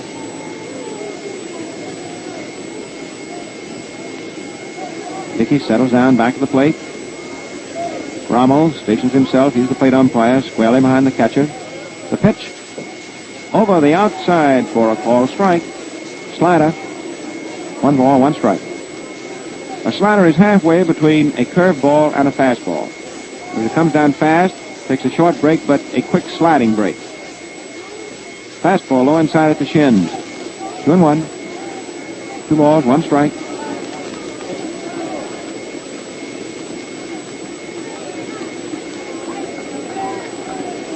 Chandler moving down a hurry, pitches just outside, and O'Day starts to swing but doesn't break his wrist. Dickey turns, appealing to the plate umpire, and Rommel shakes his head no. He didn't swing, and it's ball 3. 3-1.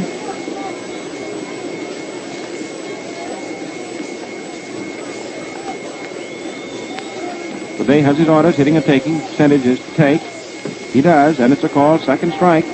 3-2. Now, of course, O'Day doesn't have to look anywhere for a sign. 2 men out, last of the 8th inning. 3-2 to O'Day.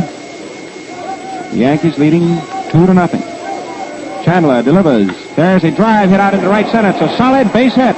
And O'Day goes down to first and holds on with a long, ringing single that center fielder Steinbach recovers and throws into Gordon, who takes it at second base. So O'Day has 2 for 2. That one he hit right on the line. Line drive single. And up steps Kurowski, who carries the potential punch to even up the ball game. And the crowd now has moved, should we say, to the collective edge of its seat. Kurowski stepping in. He was badly hurt in the collision with Lindell at the stadium. Throw, curve on the outside. And then, as Bill Corum told you before game time, nobody knew it during the game yesterday that Kurowski had been up all the night before in excruciating pain with a gallstone.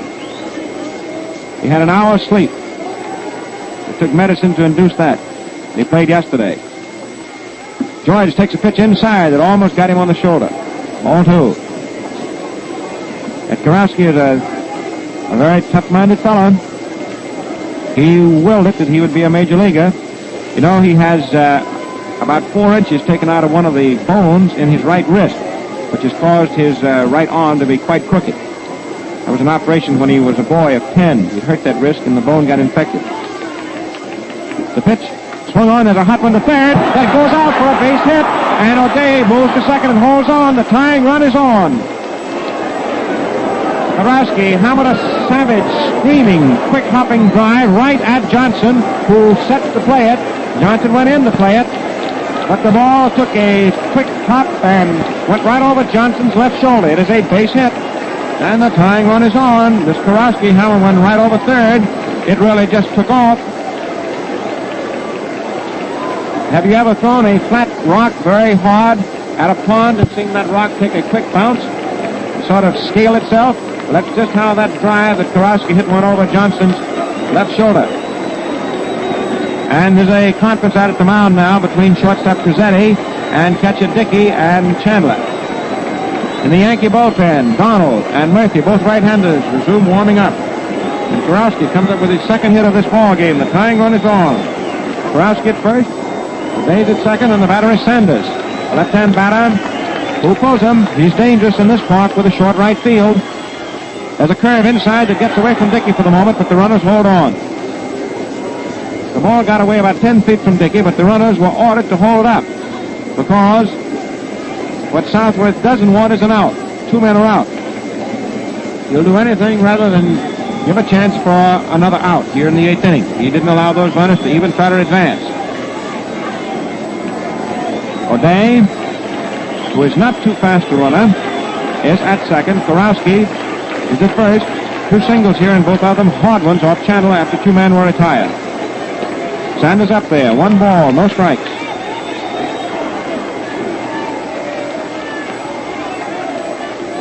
The pitch swung on. There's a bounding ball hit right down to second baseman Gordon. The place to first for the out, and the side is retired in the last of the 8th inning. Sanders bounces out, second to first, no runs, 2 hits. The tying runs were left on. There were no Yankee errors. At the end of 8 innings, it is 2 runs, 6 hits, and 1 error for New York. No runs, 8 hits, and 1 error for St. Louis.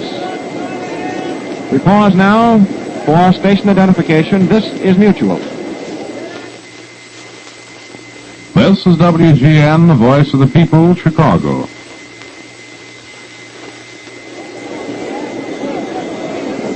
We move now into the 9th inning. And the big burning question is this the 9th inning? Is this the final inning of the 1943 World Series? Is it? No man knows, but we soon will know. Keeps working away in the bullpen. Pizzetta should get on. Maybe that Southworth, judging from the strategy he's already exhibited, will bring Bertine in to pitch to Matheny, a left-hand hitter. Then it would be interesting to see whether McCarthy would stand pat again. All these things will unfold themselves. Right now, here's the 3-1 pitch. Ball 4, and Crosetti is on. Dickson comes on and gets Chandler thanks to a great catch of a foul ball by catcher O'Day, but Crosetti draws a base on balls. The bases are loaded. Crosetti taking first, Steinbeck moving to second, and Gordon going on to third. Matheny steps in to hit, and Southworth is standing pat with Dickson. The Yankees are ahead 2-0. Now have 3 men on with 2 men out in the top of the 9th inning at St. Louis. Matheny, left-hand hitter, sets. Dickson right-hands the pitch, a curve over above the knees for a called strike. Matheny backs out, gets some dirt on his hands, now digs in. He's a squarely set fellow, square shoulders. Was that bat way back. Pitch. High curve for ball 1. 1-1. Matheny so far today has been up 4 times. He has 1 hit. Single to left field, a solid one in the 3rd inning. Slightly open stance.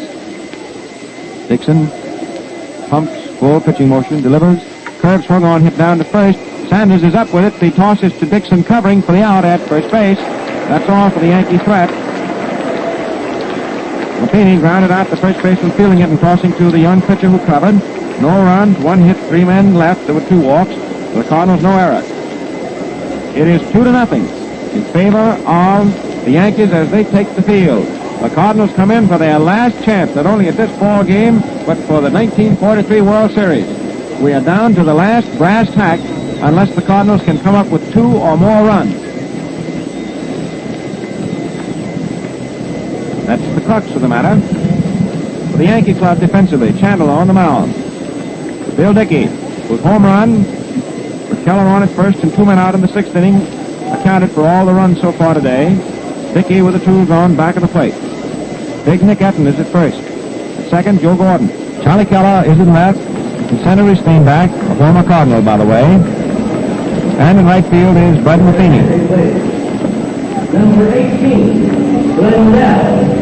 In just a moment, there's McCarthy bringing Matheny in from right field. And the announcement is made that Lindell is going out. In other words, McCarthy is sending Lindell, who is figured to be a better ground cover. For a purely defensive measure, he's sending Johnny Lindell, who this time last year was sitting on the Yankee bench as a pitcher not good enough to perform in the series. He's been an outfielder all year. Lindell goes to right field in place of Matheny to make that change. Johnny Hopp is to be first up for St. Louis, followed by Marian, and then by the relief pitcher, and that probably means the pinch hitter. Chandler pitches to Hopp, over for a called strike, fastball. Lindell playing right field here in the 9th inning, replacing young rookie Matheny. Lindell got a ball hawk. Pitch to Hopp is on the outside for ball 1, 1-1. Down in the Yankee bullpen, right-handers Johnny Murphy and Atlee Donald are ready.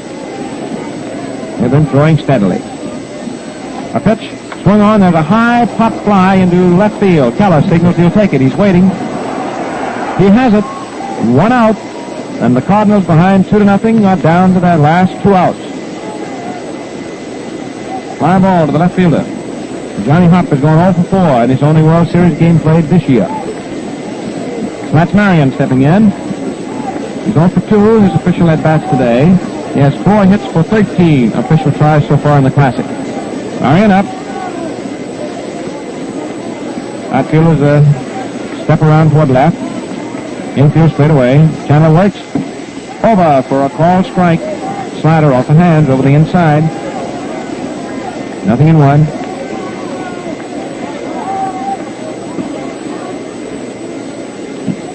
Bullpen activity continues very furiously. Chandler delivers a curve high for 1, 1-1. Donald is throwing a great deal harder than Murphy. Murphy is now throwing just to keep his arm in trim. He's ready.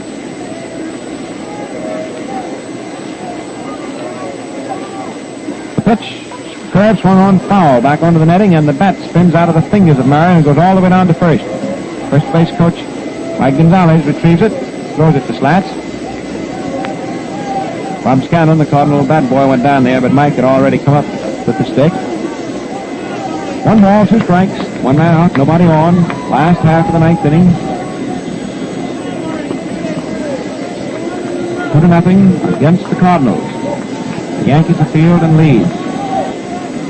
Bill Dickey's home run, following Charlie Keller's 6th inning single with 2 out. Chandler works. The curve swung on. There's a drive. It's a base hit in the left field. A solid single for Marian. His bat went out of his hands, but not before he had Shalala that ball right on the trademark. And it is a solid single smashed into left field.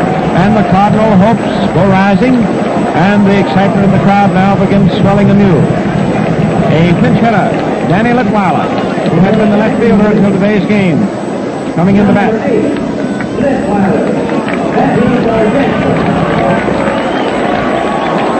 That was hit number 9 for the Cardinals, was that single by Marian, which gives him 5 hits out of 14 official at-bats. Now Danny Litwala digging in. Right-hand batter with 3 hits to his credit.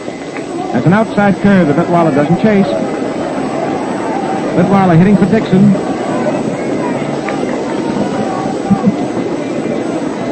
Danny can hit a long ball, as you know. Chandler drives up the fingers of his pitching hand. Litwala crouches. The pitch swung on. There's a drive going into center. It's in for a pinch hit single, and Marty Marian holds at second base. Litwala hits a low fly ball single into short center, and the tying run has reached first base. Now Dickey goes out to the mound to talk to Chandler. McCarthy, Fletcher, and Combs are sitting right next to each other on the bench. You can see them. Down in the Yankee bullpen, Murphy and Donald continue working away. Litwala has come up with a pinch hit single to center and put the tying run on at first.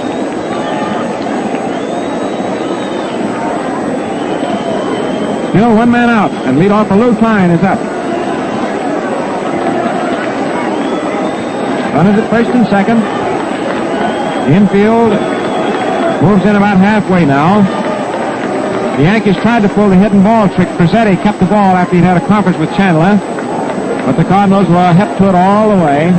That's the first attempt for a hidden ball so far in the series. Lou Klein digs in. It's 2-0 in favor of the Yankees, and the Cardinals fighting back gamely. The pitch, fast curve, a slider over the outside for a called strike. 0-1. The crowd that has packed the park is very tense, very excited. Big Chandler looks back at second, delivers. Klein takes call strike 2, a fast one right over above the knees. 0-2. No balls, 2 strikes.